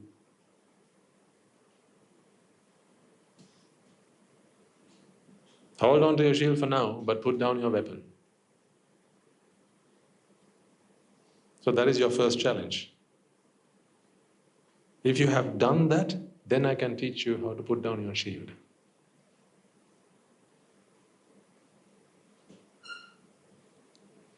You've thrown the sword away, but now you just have a little butter knife.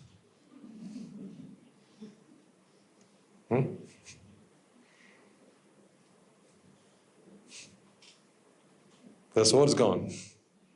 Just a little, or a fork. That's all you have. For as long as you wield this weapon, I can't give you the other weapon. It's called the Panya Yuddha.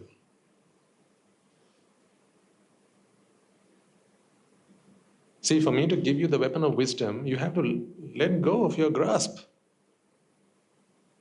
of this weapon of destruction. And I will give you the weapon of love. I'll give it to you. But first you have to let go of this weapon that you were born with. And the one that everyone who associated with you taught you how to sharpen. See, at school what you learned was target practice. What your friends taught you was target practice. How do you fight with this weapon? Masterfully.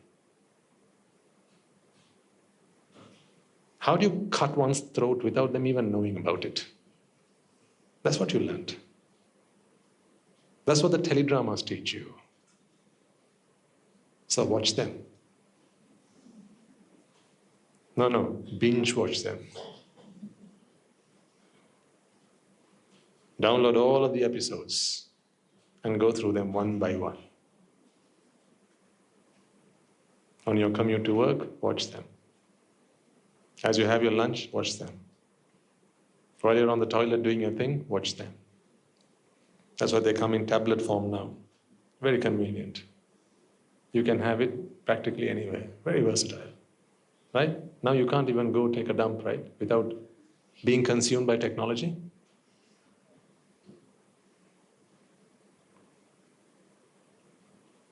We are so wise, aren't we, the human race?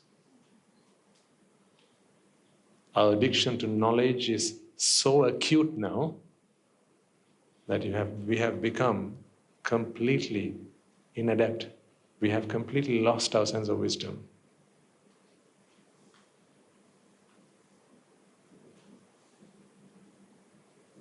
I mean, you can't take a moment's peace because now technology is all over the place.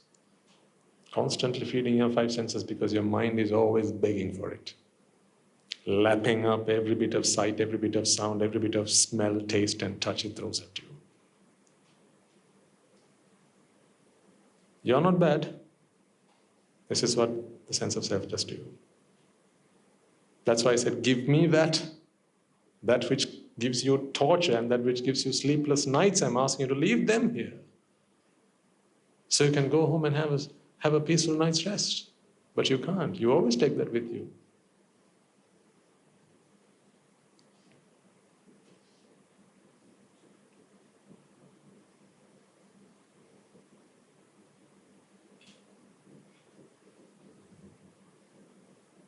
So until you let go of your weapon, your dagger, your sword, until you let go of your gun, your rifle, I cannot, because you have to come up to me and say, Swaminatha, see. Like little kids when they come and show you that they have nothing in their hand. See, nothing. Huh? Until you can come up to me and say, see, nothing. See, nothing. When you can do that, then I'll give you something.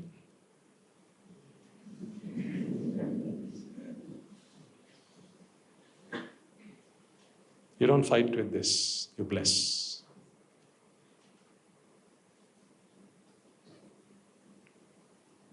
This is used to bless. Only the blessed can bless. Because whatever you give, you have to have first, right? Only the blessed can bless. It's okay, you can have this and the shield for the time being, it's okay. But if you have a weapon, then I can't give you this. You have to willingly let go of your weapon. I'm not going to pull it out of your hand. Because if I did that and gave you this, you'd go like this. He says, see, I can use it as a weapon. No, not like that. That won't work. You've got to be prepared to let go of your weapon and come and say, see, Swami, there's nothing. See, empty. Then I can give you this. Shield is okay. What I'll do then is I'll talk to you as to why you need patience. I'll explain to you why you need patience. I'll explain to you how inside of you this boiling occurs and how you feel this pain and this hurt and this vexation. And I'll show you how your sense of self is the culprit. And then slowly, your arm will keep going down. One step at a time. Slowly. It won't happen just like that. Slowly. And then one fine day, you realize you no longer have anything to protect.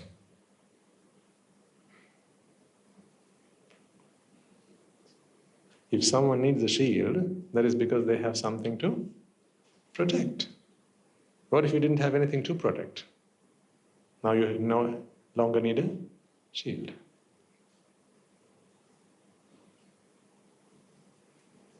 So, what do you think about this now? This whole thing, this asana, the practice.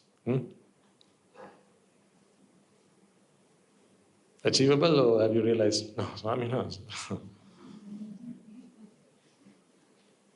These things that you're talking about. Maybe when the cows come home, Swami knows that this ain't going to happen for me. Not in another 1,000,000 years.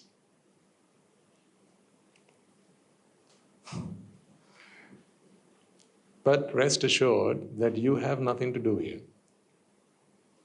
The whole point of this is to understand that you have nothing to do. You have nothing to do. You don't have any agenda that you have to act out. You just have to do what the teacher says. Just be obedient. Let these words resonate between your ears. Let them have the same meaning with which I share them with you. As they pass through your ears, let these words have and leave the same meaning, the same sense of profoundness, the same sentiments. And then you will begin to transform. Because it's not you who's doing it for you to not do it. There's no doer here. You know this. So must you not do anything when you leave this hall? Of course, there is something you have to do. That is, the lens through which I teach you to look at the world, you have to, even after you leave these doors.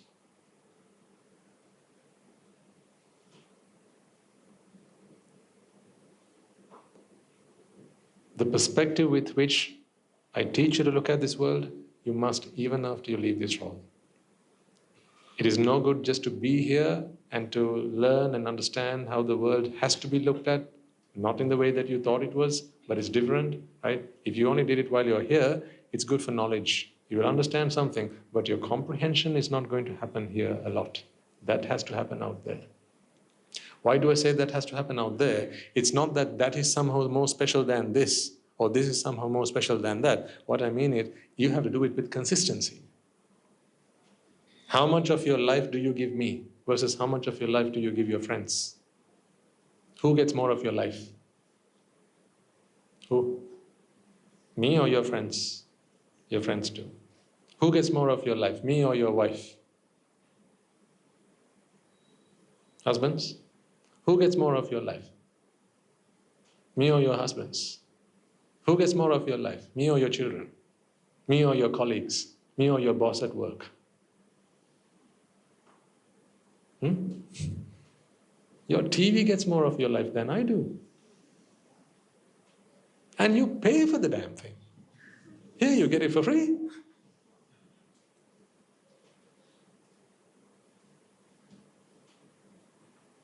That's what I mean. That is why it's not that somehow outside is more special than this and the outside's way it's going to work, here it might not work. It's not that. It's consistency. You've got to let it happen. So this yoniso manasikara, the one that you learn, the perspective that you learn to look at the world, you have to apply when you go out there. That is why today I've reminded you, when someone comes up to you and says, hey, in these words, not they won't say it in these words, but you know what I mean, right? I'm feeling lustful. Can you scratch my back? If I scratch yours, once again, fulfill your obligation, because now you're obliged. Fulfill your obligation. What that involves, what that entails, don't ask me. I'm a monk. Go to some other kind of therapist and they will teach you what to do. But here's what I want you to do. You fulfill your obligations, but then realize that there's a greater obligation that you have to fulfill. Here is an ailing mind. Here is an ailing mind. Acknowledge that. Understand that that mind needs help. But you can't help if you haven't been helped. So for that, first you have to come to your own senses. And you have to understand that if ever lust strikes this mind, that's because now that is the sense of self, creating this other individual or some other kind of object, and imagining that sensuality is in that object or is in that person, and that's why I feel lustful. You know that you don't have a sense organ that detects lust or sensuality, do you? All you have are organs that detect sight, sound, smell, taste, and touch. You don't have another organ that detects karma. So it cannot come from the outside world anyway. Come on, think about it.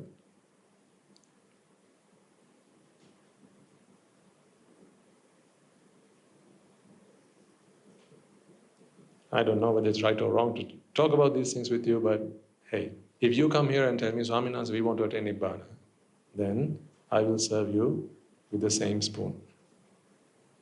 that I serve my students, and the same spoon with which my teacher serves me, and the spoon with which his teacher served him, and his teacher his, and his teacher his, and his teacher his, until we get to the day where that teacher served the first 5. That to me is noble love. Because the rules of the game are not different to you as to what they are to me.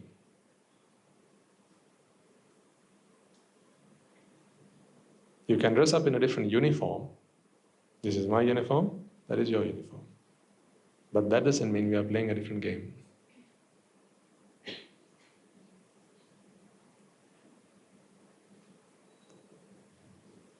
Just because you're dressed in hockey clothes and I'm dressed in football, if we are both on the football field, your hockey clothes are not going to do you any good.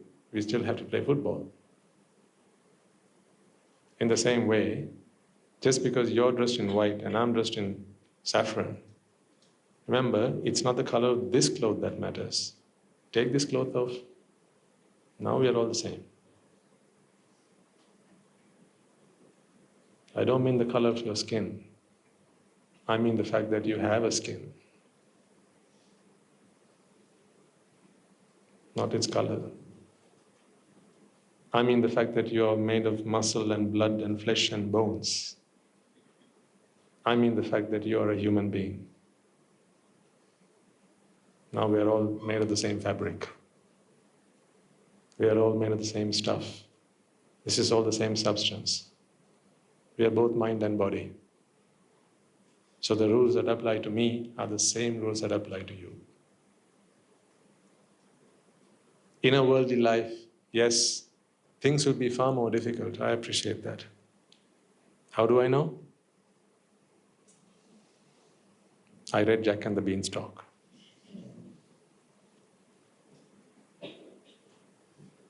No, because I was there. I was there when it happened. I know it's tough. But if you want to get to the same Nibbana that I'm going to, our Buddha, Dhamma and Sangha must be the same. What is Buddha? Destination. Dhamma, the path. Sangha, practice.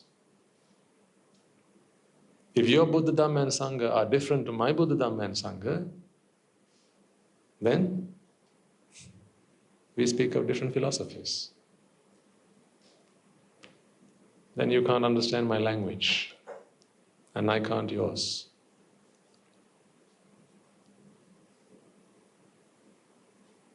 It's a tough ask, isn't it? I'm being unreasonable, aren't I? It's unfair to speak to a lay community and expect them to behave like monks. Right? Don't you agree? What is lay about you? Which part of you is lay? And which part of me is monk? Those are conventions. Those are conventions.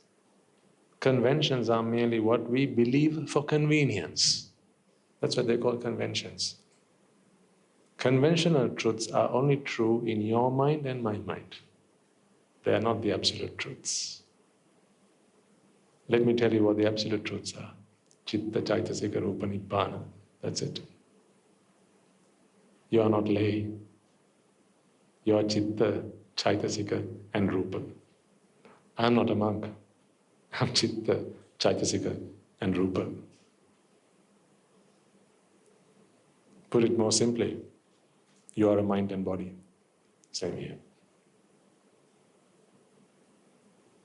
Because I'm a monk, I don't have to go make a living. I have my arms full and I come to you and you offer. That's convention for convenience. Because if I went and worked in an office, they would kick me. They say, what are you doing as a monk in this office? Your place is at the monastery or at a temple. What are you doing here? They kick me out. If I went shopping in the supermarket, what do you think they would do? Imagine Swaminatha pushing a trolley down the aisles with my Devra pushing the trolley.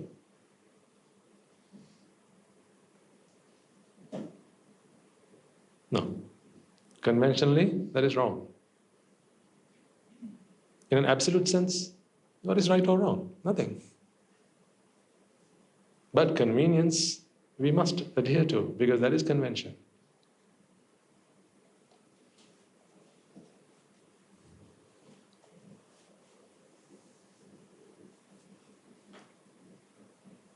Does it sound like impossible? Have you given up? Well, at least then you can save yourself a Sunday morning and do something more useful with your time, right? If you realize that this is pointless, no point trying to even, no point even bothering to just to try it, it's pointless. No, ladies and gentlemen, that is not what I'm trying to say. I understand that after having said all this, right, you have to go and do what you have to do. I appreciate that. I know that. Because you have to go back to your homes, you have to go back to your wives, you have to go back to your husbands, you have to go back to your workplace, you have to go back to your colleagues, you have to go back to a light bill, electricity bill, a water bill, and a mortgage to pay. You have to go back to that. I understand. There are builders and they have to be paid. I understand. There are children and they have to be fed. I understand. Then what am I saying? Why am I saying all this? My ask of you is this. Because it's more difficult for you, because the association that you get is not noble association. Truth is, I have to tell you more than I tell my monks at the monastery. Because you need more of it. Now, this is the only dose you get. If you only get it one day a week, right, it has to last the rest of the week, right? So you need a higher dose, to be fair, not a lighter dose. Whereas at the monastery, we meet every morning. So all they need is a daily maintenance of, dose. You need a therapeutic dose.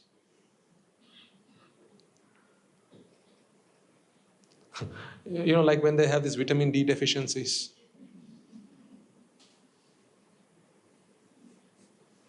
Right? So when your vitamin D levels drop a lot, and you first get it checked, right? The doctor says, you are highly deficient, so they put you on 60,000 IU, 50,000 IU or something like that, and they say, take this 1 pill a month, or once every 2 weeks or something, until you come back to normal levels. And then after that, they give the daily maintenance dose, 1,000 IU, 600 IU, or something like that.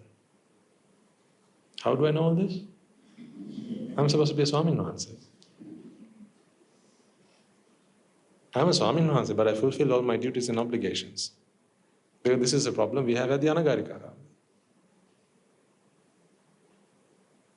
Because Anagarika Mahatmyas are dressed from neck down all the way to their ankles. During the day, they're at the monastery. So naturally, they're not exposed to sunlight. So over time, they become deficient in vitamin D.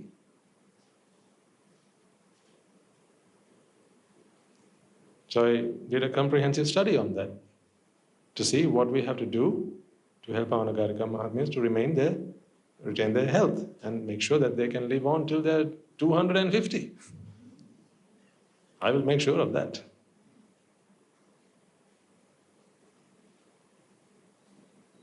They're the finest women on the planet. That much I can say.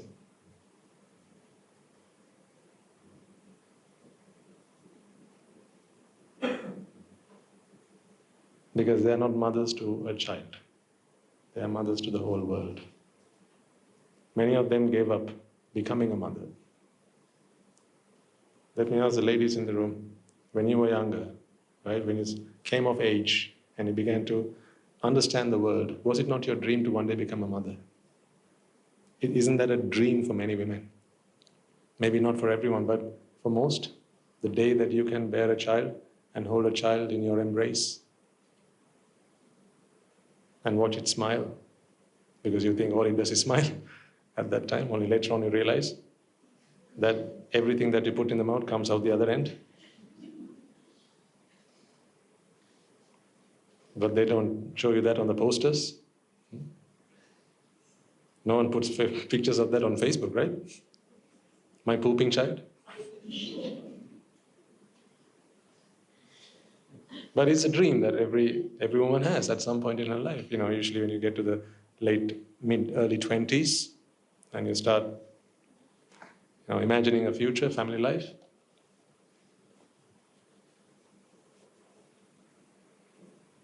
These were also women who imagined, envisaged themselves as mothers one day, but they gave that up. See, sacrifice.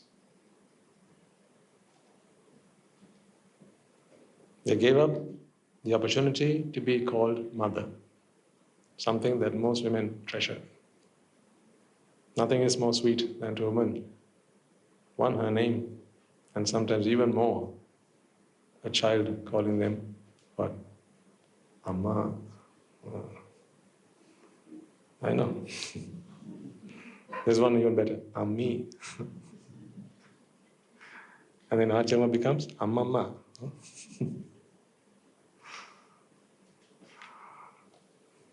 But they gave that up, sacrifice, because they thought more than themselves. They thought about more than themselves. If they ended up to become a mother, that would have been the end of it.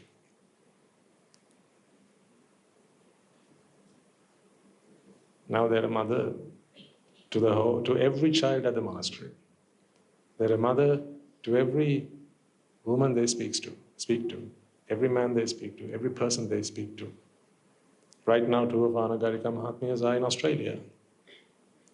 They went yesterday, or the day before, talking to women just like them, spreading the truth that was shared to them by the Buddha. Because in the Buddha's wisdom, they found solace. In the Buddha's wisdom, they found, how do I care but not suffer? How do I protect without suffering? They didn't know how to do that before the Dhamma. Before the Dhamma, it felt like caring is the same as suffering, protecting is the same as suffering. So these two things always come together. Just like you feel today. You suffer, you feel because you have a family, because you have children. There's no option you feel, no choice. No. There's always choice. In the Dhamma you find choice. The Dhamma gives you choice. So now they're in Australia, they'll be traveling to New Zealand and spending about 2 months there, away from their home, but helping women just like them find their home.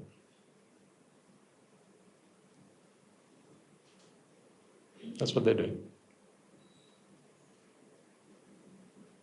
Many women have lined up to make themselves available for those talks, Q&A, meditation sessions, retreats, Dhamma discussions, to clarify doubts about the Dhamma. See, one mother and father were prepared to give up their daughter, right? However, some mothers and fathers were prepared to give up their daughters. Fathers in the house, can I ask you, how precious is your daughter to you? I particularly ask of the fathers, because there's a very special bond there, I know. How precious are your daughters to you? Now just imagine a father giving up his daughter, sometimes his only daughter, sometimes his only child, so that she could go on to become a mother to the whole world. I mean, that's the day you have to celebrate Parents' Day, Mother's Day and Father's Day. Because those are the true makings of the mother, true makings of the father. That is the day they chose to become a mother, a father to the whole world. Isn't that what God did? Did He not send His only Son? Why did He not keep Him for Himself?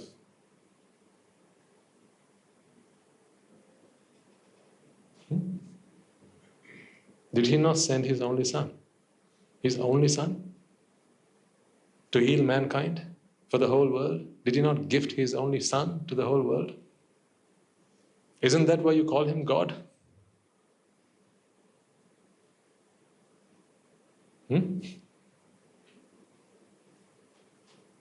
Then what do you call mothers and fathers who give up their children to serve mankind? They're not mere mothers and fathers. They are gods in disguise.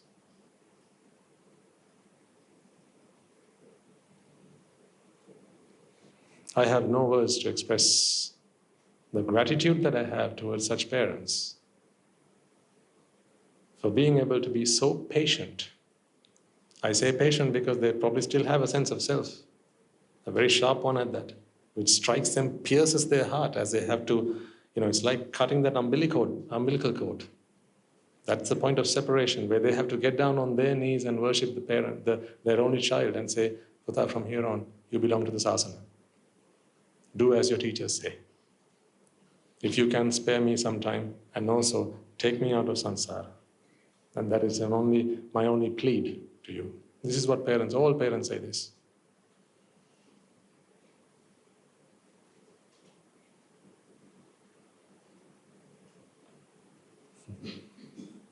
If that's not divinity, I don't know what is.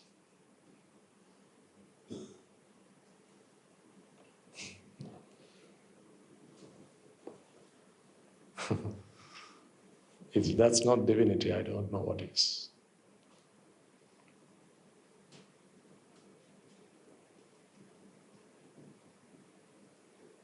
Sacrifice. Let me leave you with these words. There are many parents, even if you just consider our monastery, right? Forget the rest of the world for a moment. But this is the truth anywhere you go. Even if you consider just our monastery, ladies and gentlemen, there are many mothers and fathers who have given up their children on your behalf.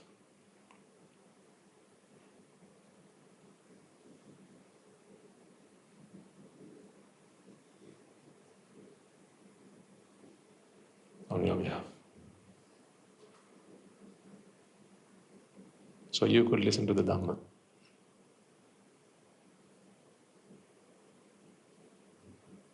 So you could have their time. Time that as mothers and fathers, they would have wanted for themselves, and they had for themselves, but they didn't take that as granted. They gave it up.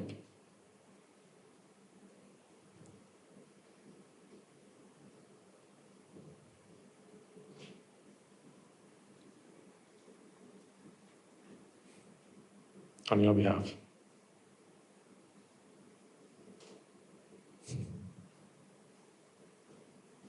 What do you think about them? Today you still struggle to give up your flesh and blood, but they have done. Parents who have given up children so young, through our noble hearts, not just so that they can have a good life, educate themselves and come back and join them. No, some parents are not like that. Most parents are not like that. Most parents give their children up at such a young age, 10, 11, 12. They only ask for one thing. Take them, look after them, because I know that you will look after them even better than I could ever. This is the words of the mother, the word of the father. Take them, look after them. Teach them. Teach them how to become you.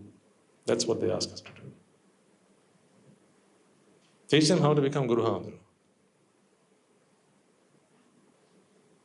Teach them what Guru Handru is made of, so that they may learn from a young age. This is what parents ask of us. Teach them things that I could never teach them, not if I send them to the most expensive, the best school in the world. Teach them what it means to be human. Teach them what it means to have virtues and values and dignity, so that they don't live with regret They don't have to do anything that leaves them in regret. And they ask for one thing even that trumps all of that, ladies and gentlemen. Some parents ask, teach them how not to cry when I go.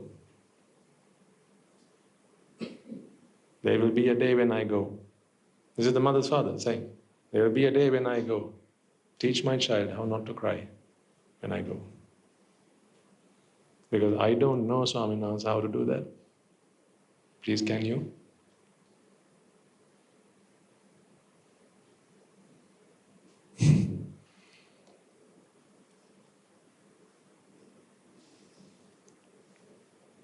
And these are the children you all help us to take care of. You feed them, you provide for them, you give them shelter, you give them medicine, you give them education. There are teachers here who teach them. There are teachers who teach their teachers. Teachers of teachers are here.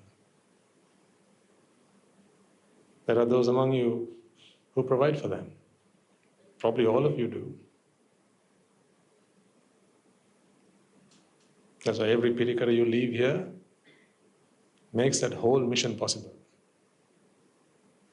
To create greatness in this world so that people like yourselves and many others can be given a helping hand, can be helped to find solace, can be helped to find meaning in life. I'm sharing these things with you, ladies and gentlemen, because I want you to know the gravity of what you're offering and how far it goes, the mileage that it has. Oh, it goes a long way. It doesn't take much to fill me. I'm easily satiated. And the same goes for all of them. But we are in the business of cultivating minds, developing minds and hearts. Hearts, hands, and minds. We need all of that. A good head, a good heart, and a good pair of hands. For posterity, we need that. This is what you contribute towards. Every pirikara you leave goes towards that. Every roof we build is to give them shelter, not so that they can live and die there. It's so that they can grow there. The whole monastery is a nursery. You know what I mean by a nursery? Not that nursery. But the whole monastery is a nursery where we grow. We all grow, right from Guru Handru. If he says he's growing day by day, then what can be said for the rest of us? It's a nursery, we all grow. So that we can then take ourselves and plant ourselves where we are needed. Give shelter where we are needed. That's the mission that you support. As I always say, don't limit yourself to making personal offerings to me as an individual. Support the mission. Because it's far greater, far bigger, far more magnanimous than any one of us can ever be individually. And rejoice in that. Rejoice in what you offer, rejoice in what the person sat next to you offers. It doesn't matter that you haven't brought any pirikara. If you see someone come in and offering something, give a sadhukara. That is your offering. That blessing is your offering. That's why when we do a merit transfer, we don't just talk about what you have offered physically, but your know-how and your well wishes. Don't we say that? Those are your blessings. They go just as far.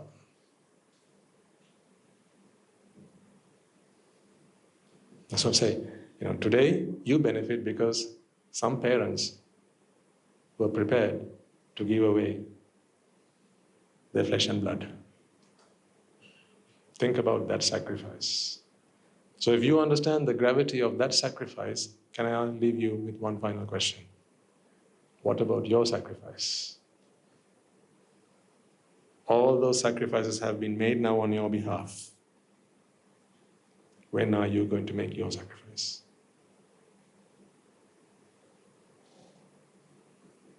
Let's leave it at that.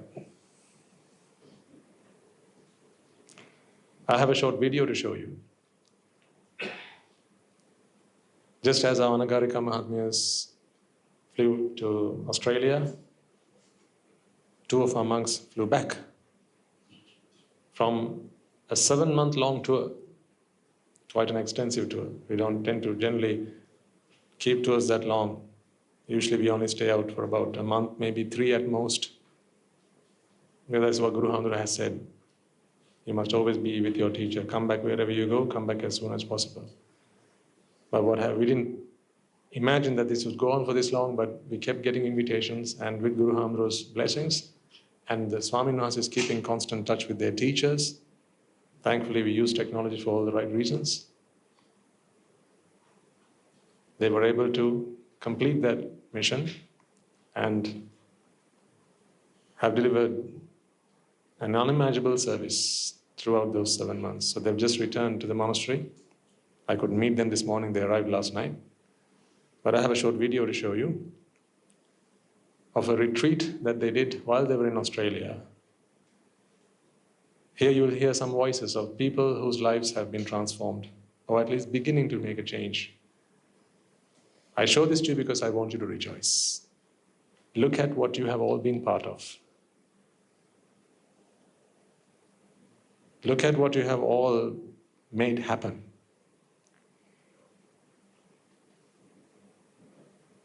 May these sights fill your hearts with joy and appreciation for the Buddha, Dhamma and the Sangha. These are the angels of peace.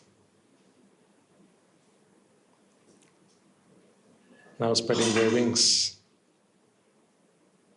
to take the message of love and compassion. Everyone deserves the truth.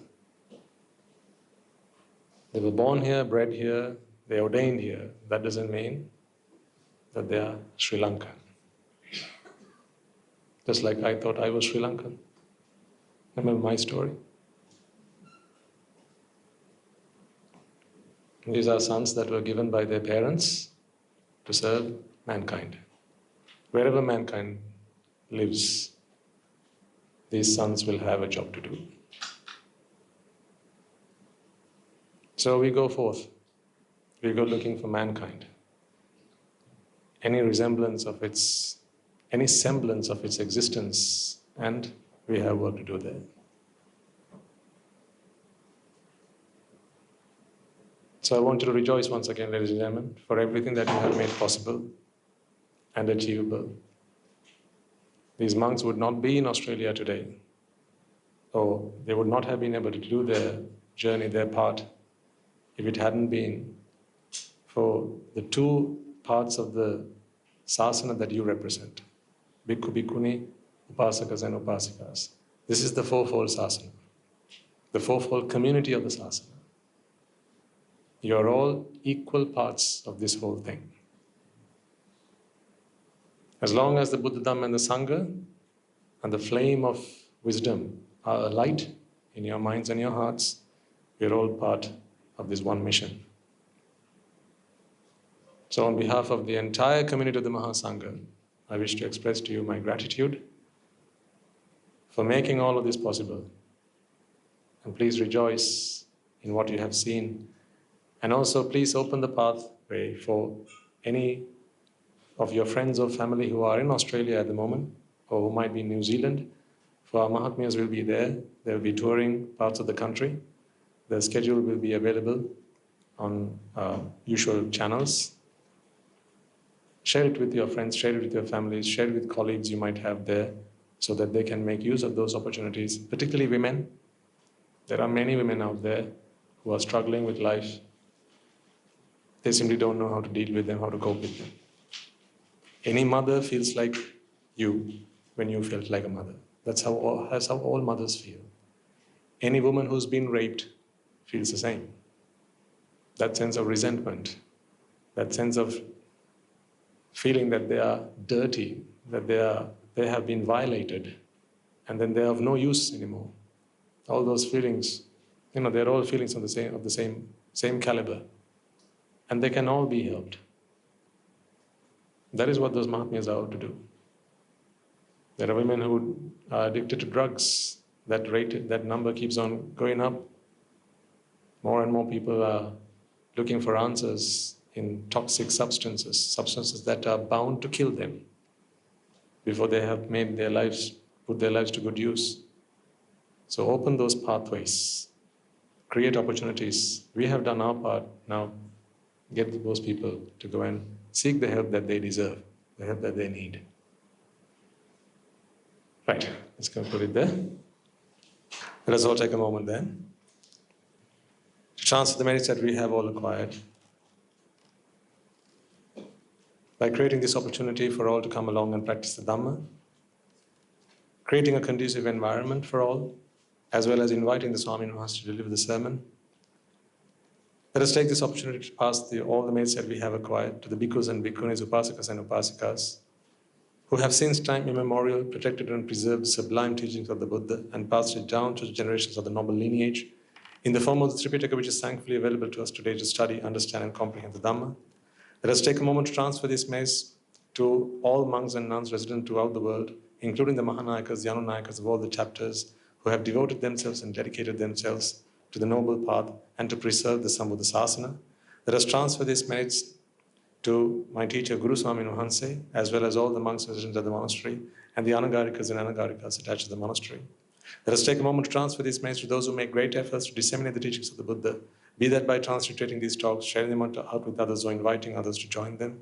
Let us also transfer these merits to those who provide the Mahasangha, friends of the monastery, our devotees, with shelter, alms, robes and medicines, as well as those who pass on their know-how and continue to extend their well wishes. May they all rejoice in these merits. By the power of these merits, may they be healed of any physical and mental ailments and overcoming obstacles to their spiritual progress. May they abstain from the unmeritorious deeds, fulfill the meritorious deeds, fulfill the noble eightfold path, and may they all attain the supreme bliss of Nibbana. Sadhu, sadhu, sadhu. Let us also take a moment to transfer these merits to our mothers and fathers, brothers and sisters, sons and daughters, grandparents, uncles, aunts, cousins, nephews and nieces, our friends, our acquaintances, employers, employees, our teachers, our friends, anyone and everyone who have helped us make our lives as comfortable as it may be. Let us transfer these merits to all. Let us also transfer these merits to our guardian deities who keep a watchful eye over us and keep us out of harm's way, as well as the divine beings of all planes. Let us transfer these merits to all of them, and by the power of these merits, may they all be healed from any physical and mental ailments and overcoming obstacles to their spiritual progress. May they abstain from the unmeritorious deeds, fulfill the meritorious deeds, fulfill the noble eightfold path, and may they all attain the supreme bliss of Nibbana. Sadhu, sadhu, sadhu. Let us also take a moment to transfer this message to those who passed away in our names, our forefathers, our ancestors, reminding ourselves that it is in their blood, sweat and tears today we are able to enjoy the comforts of life as we do and practice the path. Let us also transfer this message to members of the armed forces as well as the police force who sacrifice their lives to spread the peace and harmony of our nation, as well as those who have lost their lives in the wars, be they friend or foe. Let us transfer this message to those who have lost their lives in natural calamities and disasters such as tsunamis and earthquakes, landslides, fires, floods, pandemics and so on, reminding ourselves that in this infinitely long journey of samsara, they will all have been parents to us, friends to us, acquaintances to us. And so with an abundance of loving kindness and compassion, with a sense of gratitude for all that they have done for us, let us transfer these merits to all. By the power of these merits, may they, if any of them have been born in the woeful planes, may they be freed and be born in the blissful planes. May they abstain from the unmeritorious deeds, fulfill the meritorious deeds, fulfill the noble eightfold path, and may they all attain the supreme bliss of Nibbana. Sadhu, sadhu, sadhu. And finally, may by the power and blessings of all the merits we have acquired throughout the day, we be able to witness the advent of many hundreds of thousands of arahants on this blessed land. And finally, may you and I and everyone who's helped make this program a success become an enlightened one in the era of this Buddha Sasana itself and in this very life itself. Sadhu, sadhu, sadhu. May the blessings of the Noble Triple Gem be with you all. Members of the Mahasangha will now transfer their blessings to you. Raga kinnan midatva Dvesha ginnan midatva Moha ginnan midatva Nibbāna parama sukhayan sukhita taravetva Nibbāna parama sukhayan sukhitara vetva mamada siyalu loka siyalu satvayo Nibbāna parama sukhayan sukhitara vetva